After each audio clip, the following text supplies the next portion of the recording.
नमस्कार दोस्तों, मैं आपका मित्र और मार्गदर्शक राजेश शुक्ला एक बार फिर से आप सभी का बहुत बहुत हार्दिक स्वागत करता हूं। चलिए शुरुआत करते हैं। आज से क्लास 6 की बुक को फॉलो करते हैं और पहले अध्याय से। क्लास 6 की टेक्स्ट बुक है वो एंशिएंट इंडियन हिस्ट्री के बारे में है, प्राचीन भारतीय इतिहास के बारे में है। तो प्राचीन भारतीय इतिहास के संदर्भ में एंशिएंट इंडियन हिस्ट्री के बारे में जो बेसिक जानकारी चाहिए, जो फाउंडेशन लेवल की जानकारी चाहिए, वो एनसीईआरटी की इस बुक में दी गई। तो आज मैं पहला अध्याय शुरू कर रहा हूं। आप सभी का एक बार पुनः बहुत बहुत स्वागत है। सभी को मेरी तरफ से बहुत बहुत हार्दिक नमस्कार। और अब आ जाते हैं सीधे विषय पर, मुद्दे पर बात करते हैं। तो आज के इस सीरीज में पहला अध्याय शुरू हो रहा है क्लास 6 की एनसीईआरटी बुक का। जैसे ही आप पहला अध्याय देखते हैं, फर्स्ट चैप्टर आप स्टार्ट करते हैं, उसका शीर्षक है क्या, कब, कहां और कैसे। What, where, how and when, ये यहां पर शीर्षक आपको मिलेगा। देखिए, एक बात और स्पष्ट करूं बच्चों की, ये जो बुक आप पढ़ रहे हैं ये जीएस के लिए आपके लिए बहुत बड़ा फाउंडेशन है, क्योंकि इसके बेस पर आप जनरल स्टडीज के सब्जेक्ट्स, खासकर इतिहास में अभी पढ़ा रहा हूं, तो इतिहास की समझ बहुत अच्छी विकसित होगी। इतिहास विषय आपको बहुत आसानी से समझ में भी आएगा और आपके लिए कहीं ना कहीं बहुत सारे फैक्ट्स भी कॉन्सेप्ट के साथ क्लियर होते जाएंगे। तो जैसे आप इसी अध्याय को देखिए, शीर्षक ये क्यों बनाया गया, कहां, कब, क्या, कैसे, आखिर ये शीर्षक क्यों दिया गया इस चैप्टर को।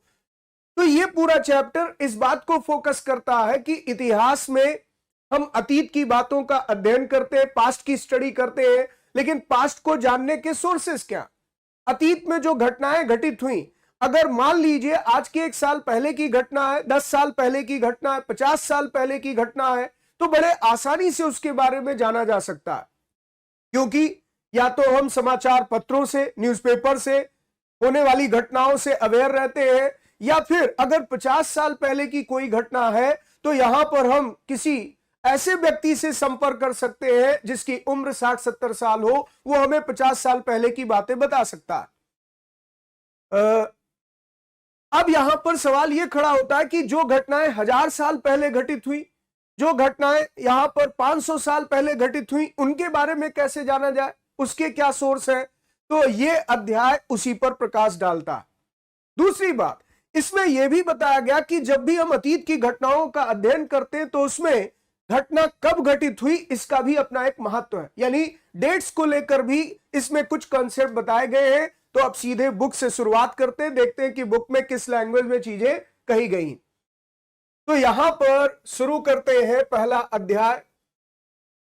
जब आप पहला अध्याय पढ़ना शुरू करते हैं तो सबसे पहले आप देखेंगे इसमें एक बच्चे की तस्वीर दी गई है, क्योंकि एक बार आप फिर यह ध्यान रखिएगा, यह किताब क्लास 6 के एनसीईआरटी की टेक्स्ट बुक है और यह क्लास 6 के बच्चों को टारगेट करके लिखी गई है। एनसीईआरटी की किताबों को जब अपडेट किया गया तो उसकी लेखन शैली में एक बहुत बड़ा बदलाव किया गया, और बदलाव यह था कि बच्चों को इससे कनेक्ट किया जा सके। तो इसी कारण से यहां पर हर एक अध्याय की शुरुआत किसी स्टूडेंट को एड्रेस करने के साथ की गई। जैसे इसमें एक स्टूडेंट जिसका नाम रशीदा है, रशीदा पेपर पढ़ रही है और उसी को संबोधित करते हुए इतिहास के इस अध्याय की शुरुआत। देखिए क्या कह रहा है। रशीदा बैठी अखबार पढ़ रही थी, अचानक उसकी निगाह एक सुर्खी पर पड़ी, 100 साल पहले। वो सोचने लगी कि ये कोई कैसे जान सकता है कि इतने वर्षों पहले क्या हुआ था। यानी ये पूरा अध्याय इस बात पर चर्चा करने जा रहा है कि हम अतीत की बातें जानते कैसे, पास्ट को जानने के सोर्सेस क्या, और इतिहास का पहला अध्याय यहीं से शुरू होता। इसीलिए जब आप अपने हिस्ट्री का पाठ्यक्रम डिजाइन करिए, पाठ्यक्रम पढ़िए, तो सबसे पहला चैप्टर हो गया how to know our past, यानी हम अपने अतीत को कैसे जाने, इतिहास अध्ययन के स्रोत क्या हैं, यानी हिस्ट्री को जानने के सोर्सेस क्या। यही आपका पहला चैप्टर रहता है। तो इसको इस अंदाज में एनसीईआरटी में प्रस्तुत किया गया। अब देखिए इस विषय पर यह क्या जानकारी दे रहा। तो यहां पर यह कह रहा है कैसे पता लगाएं, ये जानने के लिए कि कल क्या हुआ था। तुम रेडियो सुन सकते हो, टेलीविजन देख सकते हो या फिर अखबार पढ़ सकते हो। यानी आज संचार के इतने साधन हैं कि हम घर में बैठे बैठे पूरी दुनिया को जान सकते हैं। अब तो संचार के साधन और भी विकसित हो गए हैं। आप जानते ही हैं कि आज टेलीकम्युनिकेशन सेक्टर में क्रांति है, इंटरनेट का जमाना है, जिसमें आप हिंदुस्तान में किसी एक कमरे में बैठकर, अपने घर के कमरे में बैठकर अमेरिका में क्या हो रहा है, ब्रिटेन में क्या हो रहा है, फ्रांस में क्या हो रहा है, दुनिया भर की बातें तुरंत जान सकते हैं। लेकिन फिर ध्यान दीजिए, ये कह रहा है कि कल क्या हुआ, परसों क्या हुआ, आज के साल भर पहले क्या हुआ, 10 साल पहले क्या हुआ, बड़े आसानी से आप बैठ करके यहां पर रेडियो, टीवी या अखबार देख सकते हैं। जैसे अभी कुछ क्षण पहले ही भारत और श्रीलंका के क्रिकेट वर्ल्ड कप के मैच के दौरान कितना स्कोर भारत ने किया, ये आप चंद मिनट पहले के पूरे डेटा को यूट्यूब पर जाकर भी देख सकते हैं, या इसके अलावा आपके पास इंटरनेट मीडियम है तो आप कहेंगे कि भारत ने बहुत अच्छा स्कोर किया। ये बात अलग है कि विराट कोहली आज भी सेंचुरी पूरी नहीं कर पाए, इस संदर्भ में कि वो सचिन तेंदुलकर के रिकॉर्ड को तोड़ने के बिल्कुल दहलीज पर खड़े। तो मैं सिर्फ ये आपको इशारा देना चाहता हूं कि हाल फिलहाल की घटनाओं को जानने के लिए संचार साधन बहुत तेज, लेकिन सवाल ये उठता है कि जब हम बहुत लंबे अतीत की बात करते हैं, यानी जब ये जानने के लिए कि पिछले साल क्या हुआ था, तुम किसी ऐसे व्यक्ति से बात कर सकते हो जो उस समय की स्मृति हो, यानी जिसे उस समय की बातें याद हो, लेकिन बहुत पहले क्या हुआ था ये कैसे जाना जा सकता है। जैसे उदाहरण के लिए अगर आपसे कहा जाए कि पानीपत की पहली लड़ाई बाबर और इब्राहिम लोदी के बीच लड़ी गई, तो आपके मन में एक लाजमी सवाल हो सकता है कि सर आपको कैसे पता बाबर और इब्राहिम लोदी के बीच ये लड़ाई पानीपत के मैदान में ही हुई, ये कैसे जानकारी मिली हमें? कोई तो सोर्स होगा जो हमें ये बताता है, क्योंकि ये घटना आज की नहीं, ये घटना परसों की नहीं, ये घटना साल 10 साल पहले की नहीं, ये घटना 1526 की, और 1526 का मतलब ये हो गया कि आज से लगभग 500 साल पहले की बात हो रही है। तो अब ऐसे संदर्भ में हम कह सकते हैं कि इतिहास को जानने के कुछ ना कुछ साधन है, कुछ ना कुछ सोर्सेज है जिससे हम हिस्ट्री को जानते। तो एनसीईआरटी की इस बुक को मैंने आपके लिए इस तरह से डिजाइन किया है कि आप अगर इंग्लिश मीडियम में वही कोटेशन पढ़ना चाहेंगे, वही फ्रेज पढ़ना चाहेंगे, वही पैरा पढ़ना चाहेंगे, तो सब कुछ एज इट इज आपको इंग्लिश में मिलता जाएगा। तो जो कुछ भी हिंदी में है उसके साथ साथ इंग्लिश का ट्रांसलेशन भी मैंने साथ में यहां पर अपडेट कर दिया है। एनसीईआरटी की किताबों को इस ढंग से रखा है कि आप उसे पढ़ सकें। ये आप पर डिपेंड करता है कि आप इंग्लिश मीडियम में कंफर्टेबल है या हिंदी मीडियम में, लेकिन मीडियम की वजह से आपको प्रॉब्लम ना आए इसलिए मैंने बाइलिंगुअल नोट्स आपके सामने रखा है। चलिए अगला देखते हैं। ये कहता अतीत के बारे में हम क्या जान सकते हैं। देखिए मैं एक बार फिर स्पष्ट करूं कि मैं एनसीईआरटी की किताबों को इस अंदाज में नहीं पढ़ाने वाला कि बस मैंने एक दिन उठाया और क्लास 6 की पूरी एनसीईआरटी बुक मैंने कहा आज कंप्लीट हो गई। मेरा टारगेट ये नहीं है कि बस कोरम पूरा करूं, मेरा टारगेट ये है कि एक एक लाइन पर आपसे डिस्कशन करूं और वो चीजें आपके माइंड में सेट होती जाएं, आपको लगे कि ये किताब मैंने बहुत ढंग से पढ़ी, और जहां पर मुझे लगेगा कि इस लाइन से आपके पेपर में प्रश्न आ सकता है उस लाइन पर मैं रेड लाइन जरूर चलाऊंगा, यानी अंडरलाइन करूंगा, और आप कोशिश करिएगा कि उसे बाद में समय देकर अपने नोट में लिखें, उस पर नोट्स बनाएं। अदरवाइज मैं यहां पर जो अंडरलाइन करूंगा इसका पीडीएफ भी आप लेकर के अपने पास रख सकते हैं और इसको फॉलो कर सकते हैं। तो जो बहुत रिलेवेंट लाइन होगी वो जरूर बताऊंगा, यहां से प्रश्न निकल सकता। तो एनसीईआरटी के एक एक लाइन पर हम लोग डिस्कशन करते हुए आगे बढ़ेंगे, कोई जल्दीबाजी नहीं है, ये फाउंडेशन ही है, यानी फाउंडेशन क्लास मानकर मैं एनसीईआरटी आपको पढ़ा रहा हूं। तो अतीत के बारे में बहुत कुछ जाना जा सकता है, जैसे लोग क्या खाते थे, कैसे कपड़े पहनते थे, किस तरह के घरों में रहते थे, हम आखेटकों यानी शिकारियों, पशुपालकों, कृषकों, शासकों, व्यापारियों, पुरोहितों, शिल्पकारों, कलाकारों, संगीतकारों या फिर वैज्ञानिकों के जीवन के बारे में भी जानकारियां हासिल कर सकते। यानी आप इतिहास पढ़ते समय जो सोचते हैं कि इतिहास का मतलब यहां राजा रानी की कहानी है, ऐसा बिल्कुल नहीं, बल्कि इतिहास का मतलब इसमें यहां पर जो सामान्य जनजीवन से जुड़े लोग हैं उनके बारे में भी अध्ययन। जैसे उदाहरण के लिए अगर यहां लिखा वैज्ञानिकों के जीवन के बारे में, तो भारत के अतीत में भी बड़े बड़े वैज्ञानिक हुए, वो चाहे हम बात करें कणाद मुनि हुए, महर्षि कणाद कौन थे वो आप जानेंगे यहां इतिहास के अंतर्गत, या फिर इसी तरीके से आप पढ़ेंगे कि आर्यभट्ट कौन थे, वराहमिहिर कौन थे, इन सब का नाम भी इसी इतिहास के अध्ययन में आएगा। फिर इसी तरीके से संगीतकारों की भी बात होगी, बड़े बड़े संगीतकार भी भारत के इतिहास में हुए, तो उन विभूतियों के बारे में भी, उन हस्तियों के बारे में भी हम अतीत में पढ़ेंगे। यानी इतिहास पढ़ने का मतलब कदापि ये नहीं है कि आप केवल राजा रानी की कहानी पढ़ रहे हैं, राजवंशों की कहानी पढ़ रहे हैं। आम जनजीवन कैसा था, लोग कैसे थे, क्या खाते थे, क्या पहनते थे, यह भी इतिहास के अध्ययन का एक विषय है। यही नहीं, हम यह भी पता कर सकते हैं कि उस समय बच्चे कौन से खेल खेलते थे, कौन सी कहानियां सुना करते थे, कौन से नाटक देखा करते थे, कौन कौन से गीत गाते थे। यानी सामान्य जनजीवन से जुड़ा हुआ विषय वो इतिहास के अंतर्गत शामिल है, और इसीलिए इतिहास अपने आप में बहुत रोचक विषय है। फिर अगले पैरा पर आते हैं।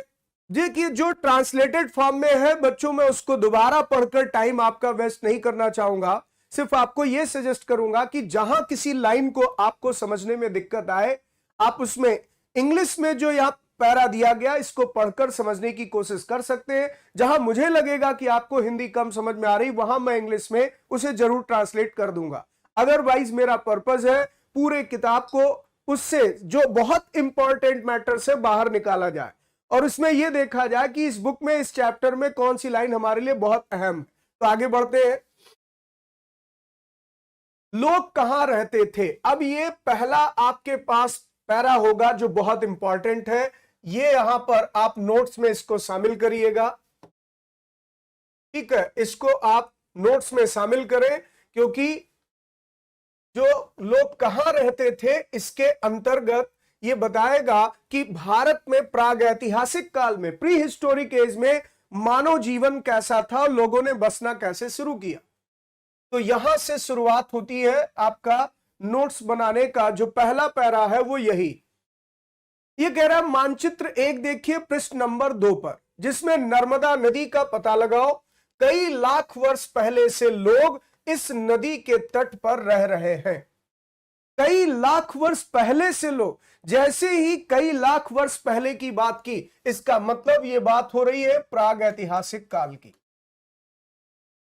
ये बात हो रही है प्रागैतिहासिक मानवों की, प्री हिस्टोरिक एज की। तो ये प्री हिस्टोरिक एज की बात की जा रही है। प्रागैतिहासिक काल को आप इंग्लिश में लिख सकते हैं prehistoric age, prehistoric age. दरअसल इतिहास का काल विभाजन भी अध्ययन स्रोतों के आधार पर किया गया, यानी जिन सोर्सेज से हम हिस्ट्री पढ़ते हैं उसके बेस पर हम हिस्ट्री को 3 डिफरेंट फेजेस में डिवाइड कर सकते हैं, जिसमें पहला फेज है prehistoric age. Prehistoric age उसे कहा गया है जहां लेखन कला का आविष्कार नहीं हुआ था, यानी इंसान पढ़ना लिखना नहीं जानता था, लिपि का आविष्कार नहीं हुआ था, स्क्रिप्ट नहीं जानता था, और इसीलिए इसके विषय में कोई लिखित जानकारी नहीं। अतीत के अध्ययन, पास्ट की स्टडी का एक बहुत बड़ा टाइम पीरियड है जिसका कोई रिटन रिकॉर्ड्स नहीं। उनके बारे में हमें जानकारी केवल आर्कियोलॉजिकल एविडेंसेस से मिलती है, केवल पुरातात्विक स्रोतों से मिलती है, और इसीलिए उसको प्रागैतिहासिक काल कहते हैं। तो ये कहते हैं प्रागैतिहासिक काल में मानव नर्मदा नदी के तट पर बसा हुआ था, कई लाख साल पहले से नर्मदा नदी के तट पर रह रहे थे। यहां रहने वाले आरंभिक लोगों में से कुछ कुशल संग्राहक थे। तो प्रागैतिहासिक मानव कैसा था? फूड कलेक्टर था, वो फूड कलेक्ट करता था, यानी फूड प्रोडक्शन ये लोग नहीं जानते थे, अनाज पैदा करना नहीं जानते थे। ये अनाज को इकट्ठा करते थे कैसे? सॉरी, अनाज नहीं, भोजन सामग्री कह लीजिए, खाद्य पदार्थ कह लीजिए, कि भोजन सामग्री को कैसे इकट्ठा करते थे। तो जंगलों की विशाल संपदा से इसे प्राप्त करते थे, चाहे जानवरों का शिकार करके, चाहे कंदमूल फल इकट्ठा करके, या फिर वृक्षों से जो इन्हें फल मिल जाए, जड़ मिल जाए, इन उत्पादों को ही आप भोज्य सामग्री कह सकते हैं, यानी इनके लिए फूड सप्लीमेंट यही थे। तो ये कह रहा है जो लाखों वर्ष पहले का मानव था वो नर्मदा नदी के तट पर बसा हुआ था, और ये लोग कुशल संग्राहक थे, यानी फूड गैदरिंग का काम करते थे, आसपास के जंगलों की विशाल संपदा से परिचित थे। ये भोजन के लिए इन पेड़ों की जड़ों, फलों और जंगल के अन्य उत्पादों का संग्रहण करते थे, उसे जमा करते थे और इसके साथ साथ जानवरों का शिकार करते थे। तो कुल मिलाकर के हम कह सकते हैं कि यहां पर यह प्राग ऐतिहासिक मानवों के जीवन का तरीका था। और मानचित्र में आप देख रहे हैं यह है नर्मदा नदी, और नर्मदा नदी के आसपास जो विंध्य पहाड़ियों से लगा हुआ यह क्षेत्र है, विंध्य और सतपुड़ा के बीच का क्षेत्र, इसी एरिया में मध्य प्रदेश जो आज का राज्य है, इसके वन क्षेत्रों में आरंभिक मानव निवास करता था, प्राग ऐतिहासिक काल का मानव निवास करता था। तो एक प्रश्न बच्चों यहां से क्या बन सकता है, प्राग ऐतिहासिक काल के मानवों का निवास स्थल, प्राग ऐतिहासिक काल के मानवों का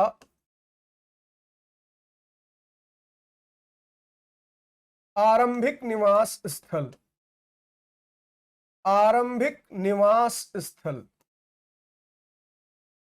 अब अगर आपसे मान लीजिए ऐसा कोई प्रश्न पूछा गया और इसमें ऑप्शन में दिया है कि नर्मदा नदी घाटी क्षेत्र, नर्मदा रिवर वैली रीजन, तो नर्मदा नदी घाटी क्षेत्र को प्राग ऐतिहासिक काल के मानवों का आरंभिक निवास स्थान माना गया है। तो इस तरह से हम यहां पर बात कर रहे हैं कि नर्मदा नदी के आसपास के इलाकों में रहने वाले जो प्राग ऐतिहासिक मानव थे, ये अपने भोजन की सामग्री कहां से प्राप्त करते थे, तो इसके लिए ये जानवरों का शिकार करते थे और इसके साथ साथ खाद्य पदार्थों का संग्रहण करते थे। यानी इस तरह के जो मानवों का जीवन था वो कैसा जीवन था, तो हम कह सकते हैं कि ये लोग खाद्य संग्राहक, खाद्य संग्राहक और आखेटक थे, खाद्य संग्राहक और आखेटक, हंटर एंड फूड गैदरर।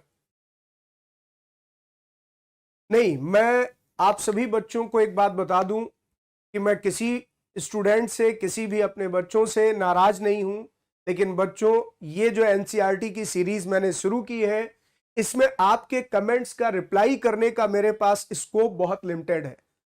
क्योंकि कई बार क्या होता है, आप सब विषयांतर होकर के प्रश्न पूछते हैं और जब आप विषयांतर हो जाते हैं, जैसे मान लीजिए दीपू जी आपका प्रश्न बहुत अच्छा है, आपने पूछा है लेकिन वो इस सब्जेक्ट से रिलेटेड नहीं, मैं एक टारगेट लेकर चल रहा हूं कि मुझे आपको पूरी एनसीईआरटी बहुत ढंग से, बहुत फ्लो में पढ़ाना है।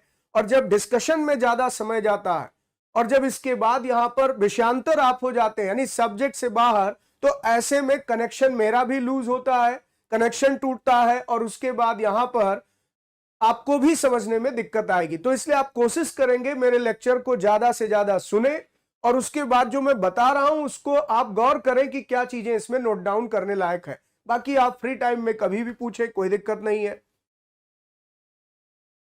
तो इस तरीके से हम यहां कह सकते हैं कि नर्मदा नदी घाटी क्षेत्र में आरंभिक मानव का निवास था, प्रागैतिहासिक मानवों का निवास था और ये लोग खाद्य संग्राहक और आखेटक थे। नहीं, सॉरी की कोई बात नहीं है, आपका प्रश्न बहुत अच्छा था।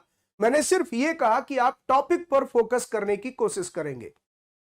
चलिए आगे बढ़ते हैं। अब ये कह रहा, अब तुम उत्तर पश्चिम की सुलेमान और किरथर की पहाड़ियों का पता लगाओ।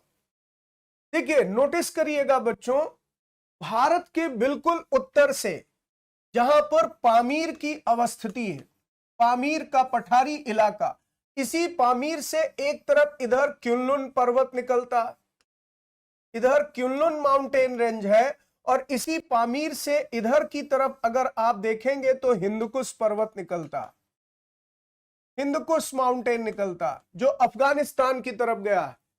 और फिर यहीं से आप देखेंगे जो ग्रेट हिमालयन रेंज है, ये ग्रेट हिमालय नंगा पर्वत के पास टर्न होकर के पाकिस्तान की ओर चला जाता।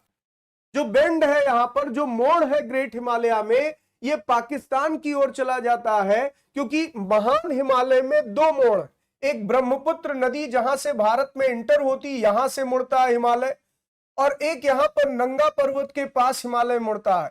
तो पाकिस्तान के रीजन में जो सिंधु नदी घाटी का क्षेत्र है, यहां पर सुलेमान और किरथर की पहाड़ियां, तो एक जो आपके सामने यहां पर ये लिखा हुआ है कि अब तुम उत्तर पश्चिम की सुलेमान और किरथर की पहाड़ियों का पता लगाओ। वर्तमान में ये पाकिस्तान में है, पाकिस्तान में और सिंध नदी घाटी का ये क्षेत्र पड़ता है जहां सुलेमान किरथर की पहाड़ियां हैं। इसी क्षेत्र में कुछ ऐसे स्थान हैं जहां लगभग 8000 वर्ष पूर्व स्त्री पुरुषों ने सबसे पहले गेहूं तथा जौ जैसी फसलों को उपजाना आरंभ किया। यह बहुत इंपॉर्टेंट पॉइंट है। आज से लगभग 8000 वर्ष पूर्व, यानी अभी आप जान रहे हैं 2023 चल रहा है, तो आज से लगभग 8000 साल पहले का मतलब यह हो गया कि इसको हम ऐसे भी कह सकते हैं लगभग 6000 बीसी के आसपास, 6000 ईसा पूर्व। 6000 ईसा पूर्व के बाद, 6000 ईसा पूर्व के बाद या 5000 ईसा पूर्व के बीच, इस दौर में इस क्षेत्र में सबसे पहले गेहूं और जौ जैसी फसलों को उपजाना इन लोगों ने शुरू किया। यानी खेती की शुरुआत आज से लगभग 8000 साल पहले हुई। अब जगह का नाम भले ही यहां नहीं लिखा है, लेकिन इस जगह का नाम बेसिकली है मेहरगढ़। मेहरगढ़ इस जगह का नाम है, मेहरगढ़, और यह मेहरगढ़ पड़ता है बलूचिस्तान के क्षेत्र में, बलूचिस्तान के क्षेत्र में जो वर्तमान में पाकिस्तान में है।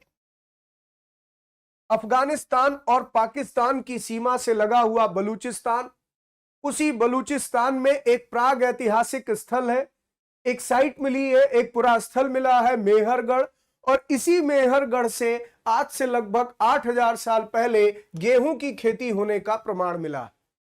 तो एक प्रश्न यहां से भी बन गया कि प्राग ऐतिहासिक काल का कौन सा पुरा स्थल है जहां से गेहूं की खेती के आरंभ का प्रमाण मिलता है, गेहूं की खेती की शुरुआत का प्रमाण मिलता है, वो है मेहरगढ़।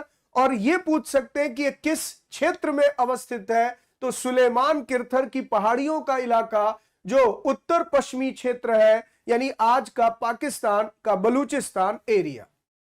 फिर साथ में क्या कह रहा है, उन्होंने भेड़, बकरी, गाय, बैल जैसे पशुओं को पालतू बनाना शुरू किया। यानी कृषि की शुरुआत, एग्रीकल्चर की बिगनिंग, ये भी प्री हिस्टोरिक एज में हुई। आज के कितने हजार साल पहले की बात हो रही, लगभग 8000 साल पहले की। यानी मानव जीवन लाखों साल पहले शुरू हुआ। गौर करिए, ये दोनों स्टेटमेंट कितने इंपॉर्टेंट हो गए। यहां पर मानव जीवन की शुरुआत लाखों साल पहले हुई। ये कह रहा है नर्मदा नदी घाटी क्षेत्र में लाखों साल पहले लोग बसे हुए थे, आरंभिक लोग निवास करते थे। लेकिन तब ये अपने भोजन की आवश्यकताएं कैसे पूरी करते थे, शिकार करके, यानी हंटिंग और फूड गैदरिंग। तो ये फूड गैदरर थे, हंटर्स थे। हंटिंग एंड फूड गैदरिंग ही इनके भोजन का सबसे बड़ा आधार था। लेकिन परिवर्तन देखिए कब आया, आज के लगभग 8000 साल पहले, यानी लगभग 6000 बीसी के आसपास कृषि कार्यों की यहां शुरुआत हुई। फिर ये लोग गांव बसाने लगे, गांव में रहने लगे। यानी पहले इनके शेल्टर गुफाओं में होते थे, केव्स में इनके शेल्टर थे, इनका आश्रय गुफाओं के अंदर था। लेकिन धीरे धीरे ग्रामीण संस्कृति का जन्म हुआ, ग्रामीण संस्कृति का विकास हुआ। उत्तर पूर्व में गारो पहाड़ियां, मध्य भारत में विंध्य पहाड़ियां, ये सब ऐसे क्षेत्र हैं जहां पर कहते हैं कृषि का विकास हुआ। तो जो गारो की पहाड़ियां, गारो, खासी और जैंतिया, ये मेघालय राज्य में, यानी नॉर्थ ईस्ट में गारो की पहाड़ियां मेघालय में, मेघालय, और यहां विंध्य की पहाड़ियों की जो बात की गई है ये मध्य प्रदेश में, एमपी में, विंध्यन रेंज। तो विंध्य क्षेत्र में, गारो पहाड़ियों के क्षेत्र में ये प्राग ऐतिहासिक कालीन मानव निवास करते थे, यानी ट्राइब्स लोग ये थे। और यहां पर अगर देखा जाए तो ये कह रहा है जहां सबसे पहले चावल उपजाया गया वे स्थान विंध्य के उत्तर में स्थित थे। अब एक प्रश्न यहां से फिर आया, वेरी वेरी इंपॉर्टेंट क्वेश्चन ये है, जहां सबसे पहले चावल की खेती शुरू की गई वो स्थान भारत के मानचित्र में आप कहां दिखाएंगे, वो कहां अवस्थित है, विंध्य के उत्तर में। तो अगर इस मानचित्र को आप गौर से देखें, यह है विंध्य की पहाड़ियां, और विंध्य की पहाड़ियों के उत्तर के ओर का क्षेत्र आप कह सकते हैं, यानी कि उत्तर प्रदेश का एरिया। तो उत्तर प्रदेश में ऐसे प्राग ऐतिहासिक पुरास्थल मिले हैं जहां चावल की खेती का प्रमाण मिला। जैसे उदाहरण के लिए आप देखें तो चावल की खेती का प्रमाण एक स्थान मिला है लहुरा देव, यहां से कोल्डीहवा एक स्थान मिला है, कोल्डीहवा नामक एक पुरास्थल मिला है। तो ये जो बेलन नदी घाटी का क्षेत्र था विंध्य के उत्तर में, वहां से चावल की खेती का प्रमाण मिलता है। लेकिन यहां एनसीईआरटी की बुक में जो ये लाइन दी गई है परीक्षा के लिए बहुत महत्वपूर्ण है, इसे आप नोट डाउन कर सकते हैं कि भारतीय उपमहाद्वीप में, इंडियन सब कॉन्टिनेंट में जो चावल की खेती का सबसे प्राचीन प्रमाण मिला है वो क्षेत्र विंध्य के उत्तर में अवस्थित थे। तो आपके पेपर में ऐसा स्टेटमेंट आ सकता है। फिर इसके साथ साथ भारत में कृषि के जो क्षेत्र मिले हैं, प्राग ऐतिहासिक कालीन मानवों द्वारा जो कृषि कार्य शुरू किया गया वो गारो पहाड़ियों के क्षेत्रों में, विंध्य पहाड़ियों के क्षेत्रों में, और ऐसे ही उत्तर पश्चिम में सुलेमान और किरथर पहाड़ियों के क्षेत्रों में। अब एक चीज आप गौर करें, ये जितने भी क्षेत्र यहां पर बताए जा रहे हैं, जितने भी रीजन बताए जा रहे हैं, ये सब आप देख रहे हैं पहाड़ियों का इलाका, यानी ये ज्यादातर हिली एरिया, माउंटेनियस रीजन है। ऐसा क्या कारण है कि ये लोग ज्यादातर पहाड़ियों के क्षेत्र में निवास कर रहे हैं?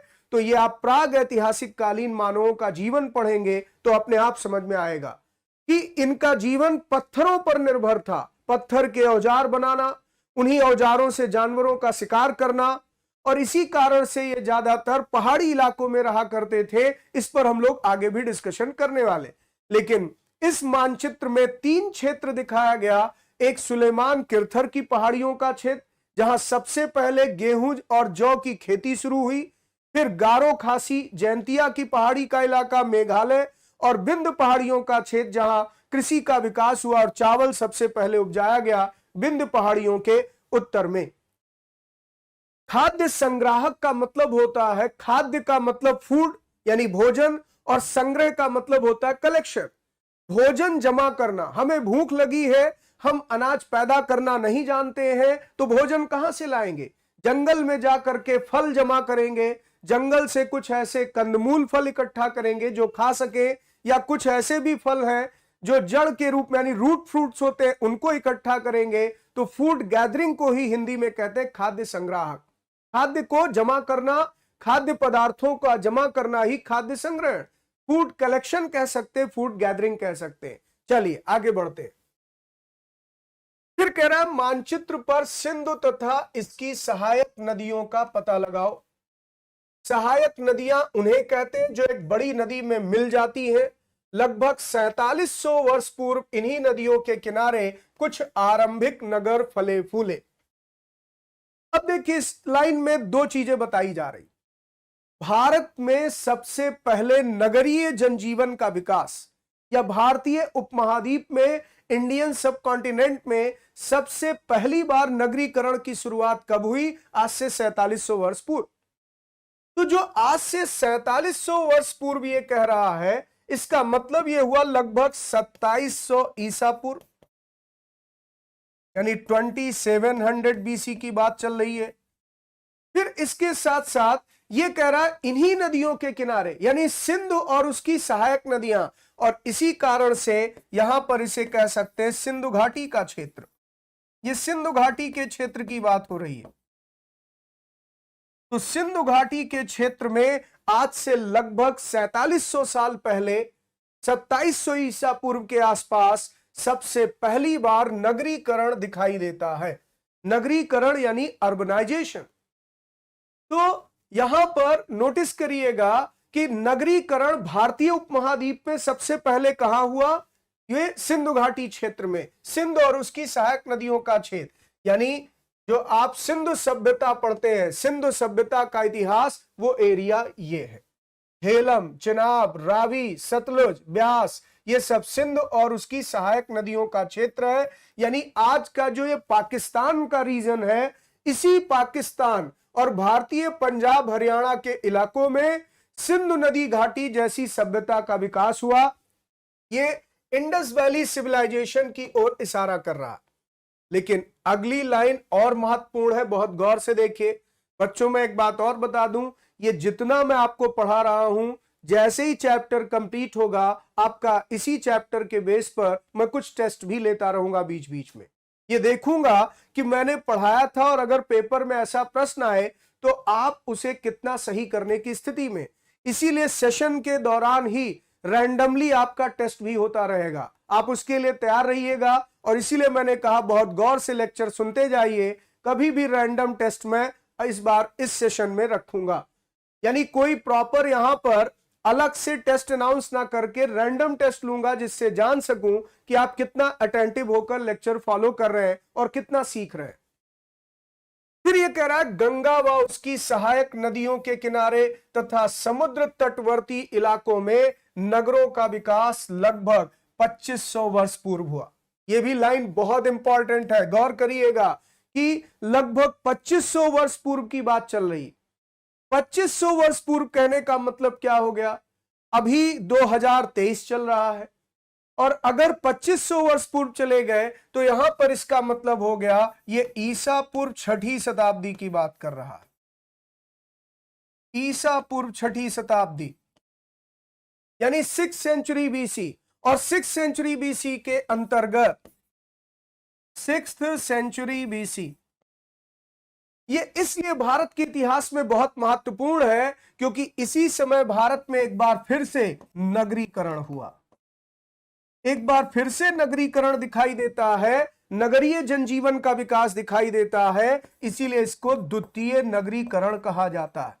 तो बच्चों गौर करिए, अगर भारत के इतिहास के संदर्भ में आरंभिक नगरों की बात की जाए यानी नगरीकरण का पहला चरण पूछा जाए तो लगभग 4700 साल पहले 2700 ईसा पूर्व में, और भारत में नगरीकरण का दूसरा चरण कब शुरू हुआ तो ईसा पूर्व 6ठी शताब्दी में, यानी लगभग आज से 2500 साल पहले। तो आज से 2500 साल पहले का मतलब ही हुआ ईसा पूर्व 6ठी शताब्दी यानी 600 ईसा पूर्व के बाद का समय।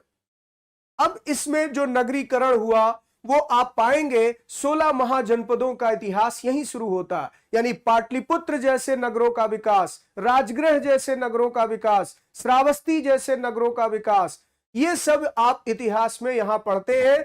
तो एक चीज ध्यान दीजिए, गंगा घाटी में नगरीकरण कब हुआ ईसा पूर्व 6ठी शताब्दी में, और सिंधु घाटी में नगरीकरण कब हुआ तो 2700 ईसा पूर्व में। अब प्रश्न ऐसे भी बन सकता है, तो एक सिंधु नदी घाटी का इलाका यानी भारत के संदर्भ में पंजाब हरियाणा का राज्य जो है, और गंगा घाटी का मतलब हो गया यूपी बिहार वाला रीजन।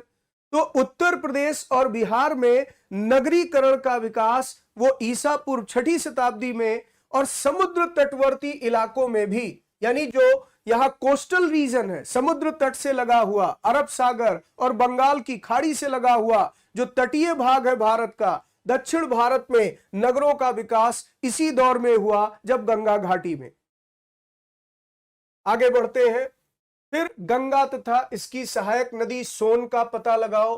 गंगा के दक्षिण में इन नदियों के आसपास का क्षेत्र प्राचीन काल में मगध, जो वर्तमान में बिहार है, इसके नाम से जाना जाता था। देखिए मगध का जिक्र हो गया।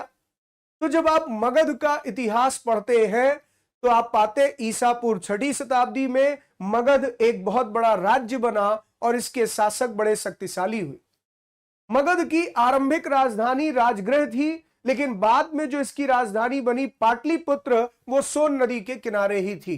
तो सोन गंगा की सहायक नदी है जो अमरकंटक की पहाड़ियों से निकलती है, प्रायद्वीपीय भारत से निकलती है और उत्तर में बहते हुए आज बिहार में पटना के पास गंगा में मिलती है। तो सोन का संगम गंगा में होता है पटना के पास, बल्कि पटना शहर इसी नदी के किनारे बसा हुआ है।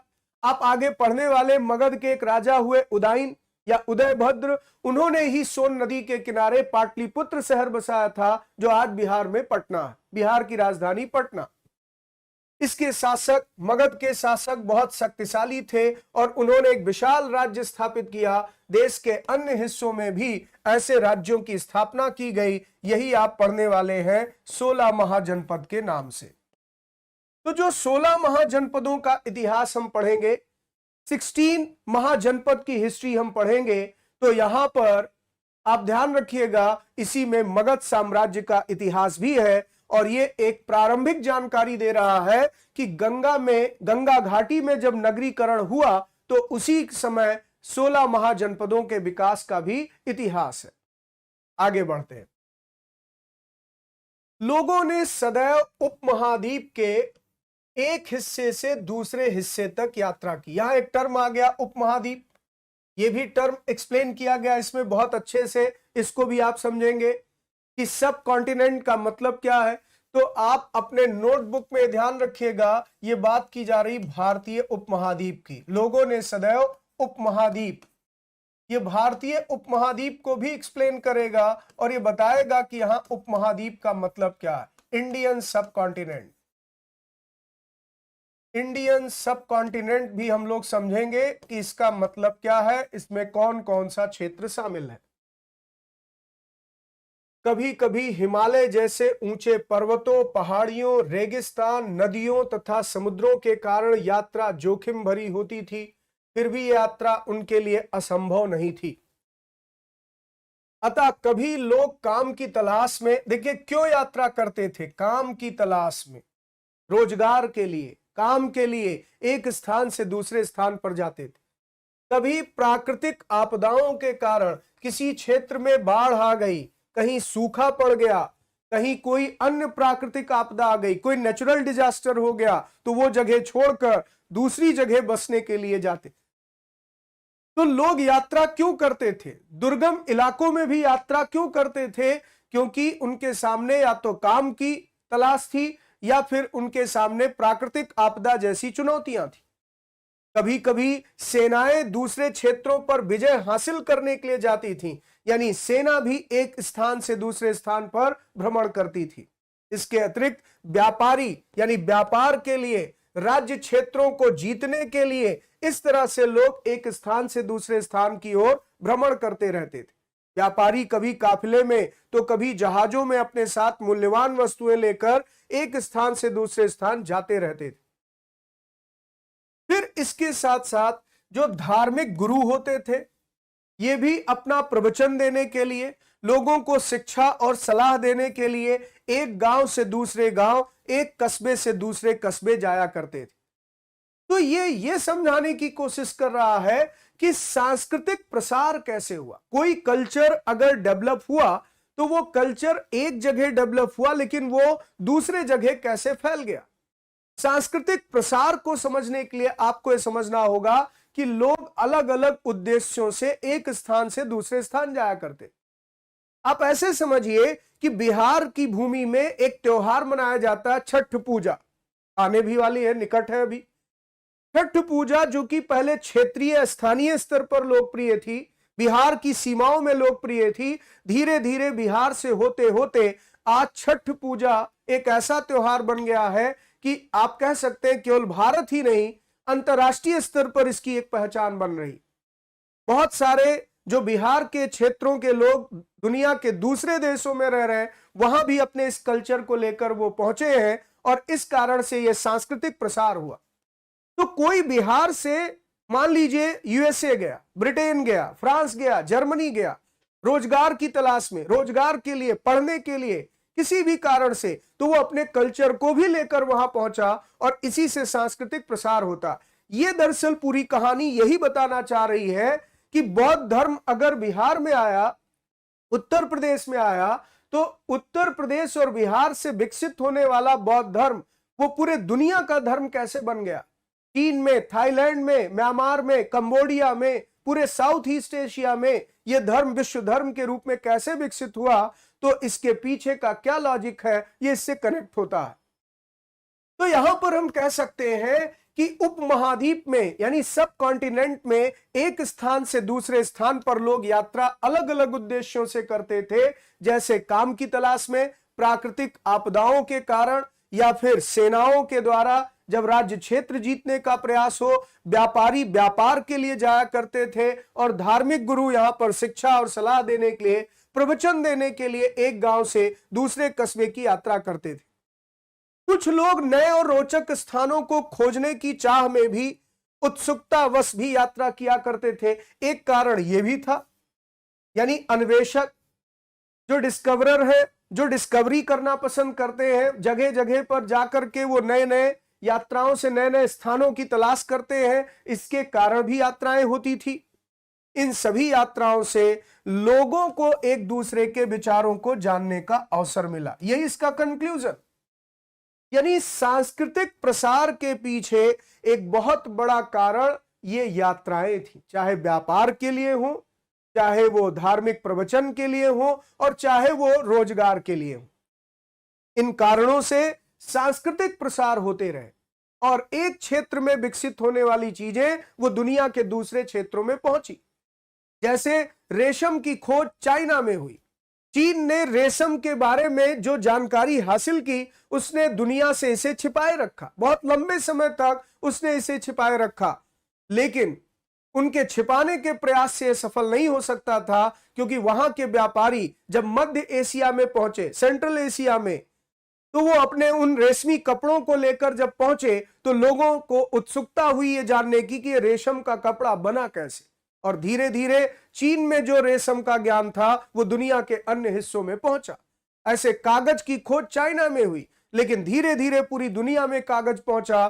तो ये आप अगर कंसेप्ट यहां पर समझ लेते हैं तो आगे बहुत सारी चीजें समझने में आसानी होगी। ये बताना चाहता है कि एक क्षेत्र में विकसित होने वाला विचार दूसरे क्षेत्र में कैसे गया, तो इसके पीछे ये कारण, ये लॉजिक है।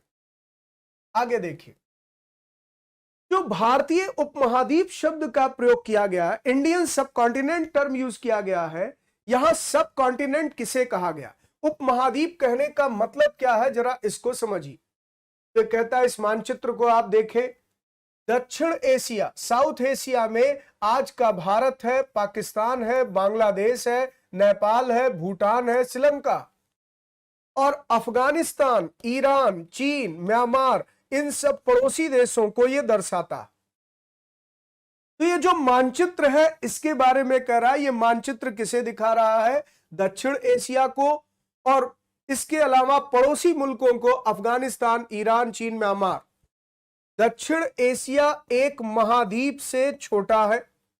जब हम साउथ एशिया की बात करते हैं तो ये एशिया कॉन्टिनेंट का एक रीजन, एशिया के दक्षिण भाग में जो देश स्थित है उन्हीं को दक्षिण एशिया कहा गया। लेकिन विशालता तथा बाकी एशिया से समुद्रों, पहाड़ियों और पर्वतों से बटे होने के कारण इसे प्रायः उपमहाद्वीप कहा जाता। तो भारतीय उपमहाद्वीप क्यों संज्ञा दी गई, उपमहाद्वीप का मतलब क्या है कि यह महाद्वीप भी नहीं है लेकिन महाद्वीप जैसा, विशालता के कारण इसे यहां पर उपमहाद्वीप की संज्ञा दी गई। यह महाद्वीप से छोटा जरूर है लेकिन फिर भी यह बहुत विशाल क्षेत्र है और इसीलिए इसको सब कॉन्टिनेंट कहा गया। दूसरा, सब कॉन्टिनेंट कहने के पीछे जो मेन रीजन है वो है कि यह जो विशाल क्षेत्र है यह विभिन्न पहाड़ियों, समुद्र तटों या समुद्री भागों से बाकी एशिया से अलग भी दिखाई देता।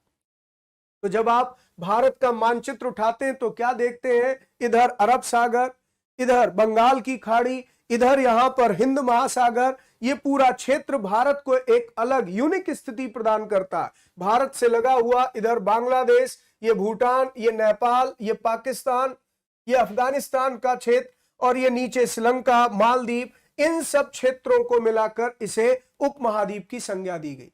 तो भारतीय उपमहाद्वीप किसे कहा गया, इसे भी इसमें एक्सप्लेन किया गया। अब मैंने जितनी भी चीजें आपसे डिस्कस की कि अर्लीस्ट पीपल किस एरिया में रहते थे, क्या उनका प्रोफेशन था, वो फूड कैसे ऑब्टेन करते थे, ये पूरा इंग्लिश में यहां पर ट्रांसलेटेड है। यानी जो मैंने आपको बताया, हंटेड एनिमल और फूड गैदरिंग, ये प्रोटोहिस्टोरिक एज के मानवों की कहीं ना कहीं विशेषता थी। तो ये पूरी व्याख्या इसके अंतर्गत की गई है, इसको आप एक बार पढ़ लेंगे। मैंने हिंदी को पढ़कर एक्सप्लेन कर दिया और उम्मीद करता आप समझ गए होंगे। जैसे यहां पर गारो पहाड़ी का क्षेत्र दिखाया गया है, यहां पर विंध्य क्षेत्र दिखाया गया है, ये नर्मदा नदी घाटी का क्षेत्र है, और इधर सुलेमान और किरथर की पहाड़ियों का क्षेत्र है। तो जो आरंभिक निवास स्थान थे इनके, उसकी पूरी इसमें व्याख्या की गई। चलिए अब आते हैं अगले पैरा पर। तो कुल मिलाकर के अब तक के डिस्कशन से बच्चों आपने ये जाना कि जब हम अतीत की बात करते, पास्ट की बात करते, हजारों साल पहले की बात करते, लाखों साल पहले की बात करते हैं, तो हम देखते हैं मानव जीवन का विकास किस क्रम में हुआ। लाखों साल पहले, मिलियन ईयर्स एगो, जो ह्यूमन बीइंग था वो नदी घाटियों में, पहाड़ी इलाकों में रहता था, शेल्टर बनाकर गुफाओं में। और फिर इसके बाद वो फूड कैसे गैदर करता था, हंटिंग कैसे करता था, इसके लिए स्टोन टूल्स डेवलप करता था। उसके जीवन की कहानी कुछ ऐसी रही। फिर एक दौर आया जब उसने खेती करना सीखा। तो खेती करने की जो कला आई वो लाखों साल पहले नहीं आई। इंसान लाखों साल पहले आया, लेकिन खेती करना उसने आज से कुछ हजार साल पहले सीखे, लगभग 8-10 हजार साल पहले। तो जो खेती का सबसे पुराना साक्ष्य मिलता है वो लगभग आज से 8,000 साल पहले, यानी लगभग 6,000 बीसी या 5,000 बीसी के आसपास के कुछ ऐसे प्राग ऐतिहासिक पुरास्थल हैं जो दिखाते हैं कि इंसान ने तब खेती करना सीखा। एग्रीकल्चरल एक्टिविटी की स्टार्टिंग आज से मुश्किल से 8-10 हजार साल पहले हुई, जिसमें सुलेमान किरथर की पहाड़ियों के इलाके में गेहूं की खेती शुरू हुई, विंध्य के उत्तर में चावल की खेती शुरू हुई। और इस तरह से कृषि का विकास हम कह सकते हैं अर्ली हिस्ट्री में ही हुआ या प्री हिस्टोरिक एज में ही हुआ। फिर इसके बाद नगरीकरण का दौर आया। पहली बार जो नगर बसाए गए भारत के इतिहास के संदर्भ में, वो भी बहुत पुराना इतिहास नहीं है, आज से लगभग 5,000 साल पहले का इतिहास। आज से लगभग 4700 साल पहले सिंधु घाटी के इलाकों में पहली बार नगर बसे, और फिर आज से लगभग 2500 साल पहले गंगा घाटी में दोबारा नगरीकरण देखने को मिला। तो यही पूरा डिस्कशन ये कहानी के रूप में प्रस्तुत किया जा रहा है और ये बताया जा रहा है कि हिस्ट्री की कितनी बातें और हम कैसे जानते हैं, इसके सोर्स क्या, अभी आगे इस पर भी बात करें। तो आज लोग यात्राएं क्यों करते हैं, एक बार फिर से मानचित्र एक को देखिए। पहाड़ियां, पर्वत और समुद्र इस उपमहाद्वीप की प्राकृतिक सीमा का निर्माण करते हैं। जैसे आप जानते हैं भारतीय उपमहाद्वीप के उत्तरी सीमा पर हिमालय पर्वत मौजूद। हिमालय हमारे लिए एक प्राकृतिक सीमा बनाता, एक नेचुरल बॉर्डर क्रिएट करता। हालांकि लोगों के लिए इन सीमाओं को पार करना आसान नहीं था।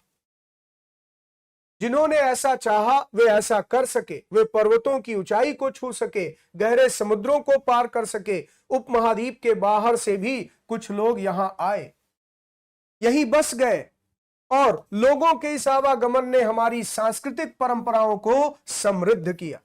यानी जो कल्चरल हेरिटेज हमारा है, जो हमारी कल्चरल ट्रेडिशंस है, वो रिच होती चली गई जब हम दुनिया के बाहरी लोगों के संपर्क में आते गए।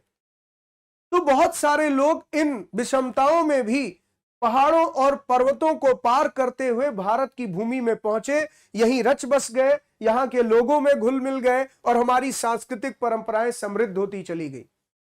कई सौ वर्षों से लोग पत्थर को तराशने, संगीत रचने और यहां तक कि भोजन बनाने के नए तरीकों के बारे में एक दूसरे के विचारों को अपनाते रहे।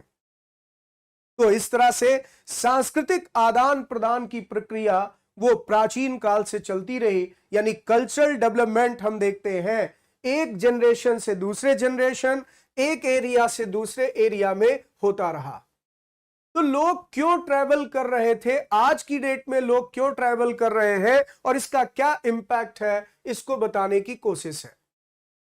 अब जो अगला आर्टिकल, अगला पैरा हम लोग पढ़ने जा रहे हैं वो रिसेंट में बहुत ज्यादा चर्चा में भी था। हम शुरुआत कर रहे हैं देश के नाम के साथ। मैंने कहा रिसेंट में बहुत ज्यादा चर्चा में था, हमारे देश के नाम को लेकर एक बहस छिड़ी है कि इंडिया नाम ये गुलामी का प्रतीक है, इंडिया नाम की जगह पर हम भारत नाम का प्रयोग करें। तो इस संदर्भ में यहां पर आप ये जान ले इंडिया नाम कैसे आया, क्यों इंडिया इसे बोला गया, भारत का नामकरण कैसे हुआ, इन सब संदर्भों में इसमें कुछ जानकारी दी गई। बहुत इंपॉर्टेंट पैरा है। ये कहता अपने देश के लिए हम प्रायः इंडिया तथा भारत जैसे नामों का प्रयोग करते हैं।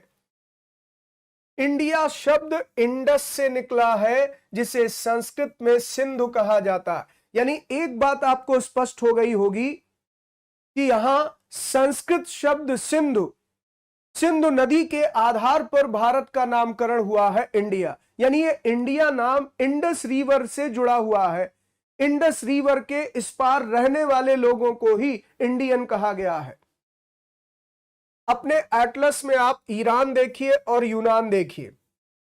लगभग 2500 वर्ष पूर्व उत्तर पश्चिम की ओर से आने वाले ईरानियों और यूनानियों ने सिंधु को हिंदोस अथवा इंदोस और इस नदी के पूर्व में स्थित भूमि या प्रदेश को इंडिया कहा।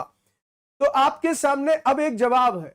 बहुत सारे बच्चों के मन में एक सवाल रहा होगा कि सर इंडिया नाम अंग्रेजों ने दिया, ये तो इंग्लिश वर्ड है, क्या ये नाम हमें अंग्रेजों ने दिया? तो ये जवाब है नहीं, ये नाम हमें ईरानियों और यूनानियों ने दिया, पारसियों ने दिया। तो याद रखिएगा, इंडिया नाम का प्रचलन आया ईरानियों और यूनानियों से। ईरान का ही पुराना नाम फारस था और यहां के निवासियों को पारसी कहा गया। तो जब पारसियों ने भारत पर आक्रमण किया, डेरियस का आक्रमण, तो उसी दौरान जब भारत ईरान का संपर्क हुआ, फिर सिकंदर का आक्रमण, अलेक्जेंडर भारत आया, तो इस तरह से ईरानियों और यूनानियों ने सिंधु नदी के इस पार रहने वाले लोगों को यहां पर भारतीय कहा, इंडियन कहा, क्योंकि उन्होंने सिंधु नदी के लिए हिंदोस या इंदोस शब्द का प्रयोग किया। तो सिंधु नदी के पूर्व में जो भारत भूमि है, उसके लिए यह शब्दावली ईरानियों और यूनानियों ने गढ़ी। फिर आप देखिए, भारत नाम का प्रयोग उत्तर पश्चिम में रहने वाले लोगों के एक समूह के लिए किया जाता था। इस समूह का उल्लेख संस्कृत की आरंभिक रचना, 3500 वर्ष पुरानी रचना ऋग्वेद में भी मिलता है। यानी अब दूसरा जवाब आपके पास है कि हमारे देश का नाम भारत कैसे पड़ा। तो ऋग्वैदिक काल में बहुत सारे जनों का उल्लेख ऋग्वेद में मिलता। ऋग्वैदिक काल में बहुत सारे जन यहां निवास करते थे, जिसमें एक जन था भरत जन, और उसी भरत जन के नाम पर इस देश का नाम भारत पड़ा। तो ऋग्वैदिक जन भरत के नाम पर हमारे देश का नाम भारत पड़ा, और ईरानियों और यूनानियों ने सिंधु नदी के आधार पर इस देश को इंडिया नाम दिया। ये दोनों बातें स्पष्ट हो गई। क्लास 6 की एनसीईआरटी बुक में इतनी फंडामेंटल जानकारी दी हुई है, आप देखिए, जिसको लेकर वर्तमान में एक बहस छिड़ी है कि हमारे देश का नाम भारत होना चाहिए, इंडिया नहीं, क्योंकि इंडिया गुलामी का प्रतीक है, यह नाम अंग्रेजों ने दिया। इस तरह के कुछ परसेप्शंस बनाए गए हैं, नैरेटिव्स हैं, लेकिन आपको क्लियर कर दूं कि यहां इंडिया नाम कहां से निकला है, इंडस रिवर से, और यह नामकरण बेसिकली पर्शियंस और ग्रीक लोगों ने दिया है। फिर आगे चलते हैं। तो अगर आया कि भारत का नामकरण, हमारे देश का नामकरण भारत कैसे हुआ, तो ऋग्वैदिक जन भरत के नाम पर ऋग्वेद में भरत जन का, भरत कबीले का उल्लेख है। आगे बढ़ते हैं। इसी को इंग्लिश में भी ट्रांसलेट किया गया है। तो ग्रीस और ईरान, ईरान जिसे हम पर्शिया कहते थे, इन लोगों ने यहां पर सिंधु नदी के लिए इंडस शब्द का प्रयोग किया है, और इंडस के इस पार रहने वाले लोगों को इन्होंने यहां पर हिंदोस या इंडोस कहकर बुलाया, और यहीं से इंडिया टर्म कॉइनेज हुआ। ठीक, तो उसी को इंग्लिश में यहां पर एक्सप्लेन कर दिया गया। आप इसे एक बार पढ़ लेंगे, आपको बड़े आसानी से समझ में आएगा। लेकिन ओवरऑल ये याद रखिएगा कि ईरानियंस एंड ग्रीक्स ने हमारे देश के लिए इंडिया नाम का प्रयोग किया है। चलिए आगे बढ़ते हैं। अब सवाल है अतीत के बारे में कैसे जाने, यानी अतीत को जानने का स्रोत, इतिहास को जानने के साधन, इस पर बात की जा रही। इतिहास को जानने के साधन,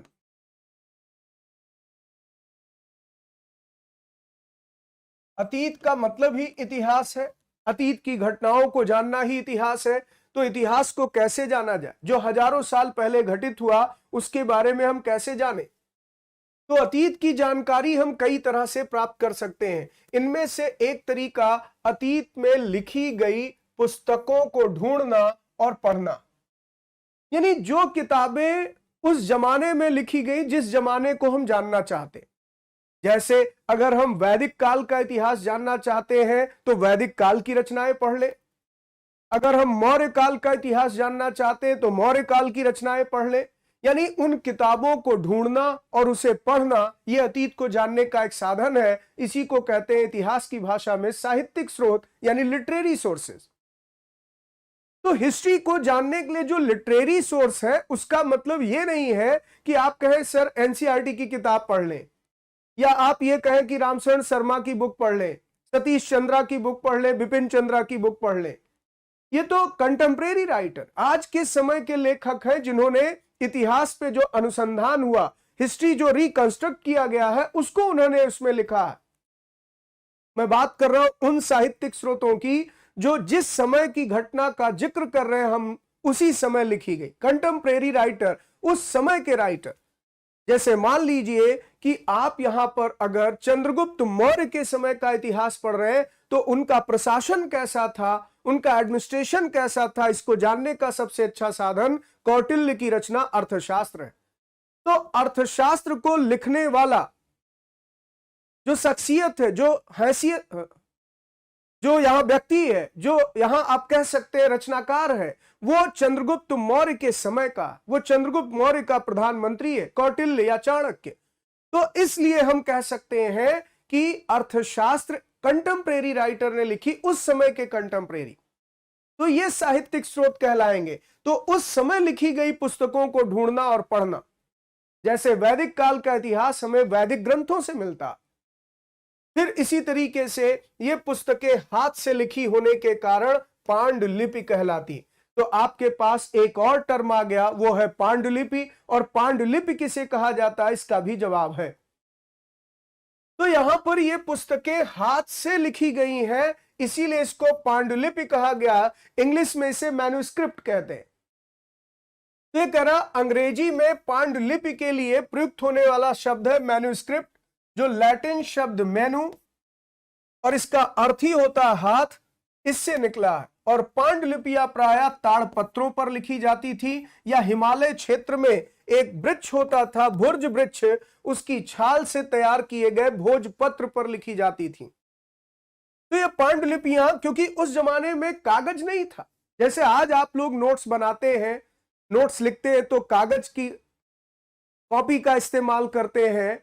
आपके पास नोटबुक होती है जिसमें आप नोट्स तैयार करते हैं, वो कागज की है। लेकिन उस जमाने में कागज नहीं था, तो लोग लिखते किस पर थे, कौन सी सतह पर?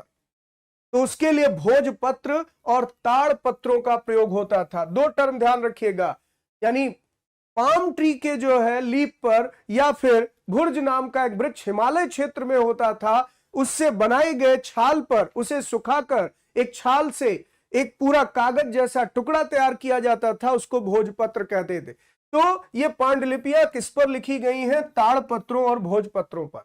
इसका नाम भोजपत्र क्यों पड़ा? क्योंकि हिमालय क्षेत्र में भुर्ज नाम के वृक्ष की छाल से इसे तैयार किया जाता था।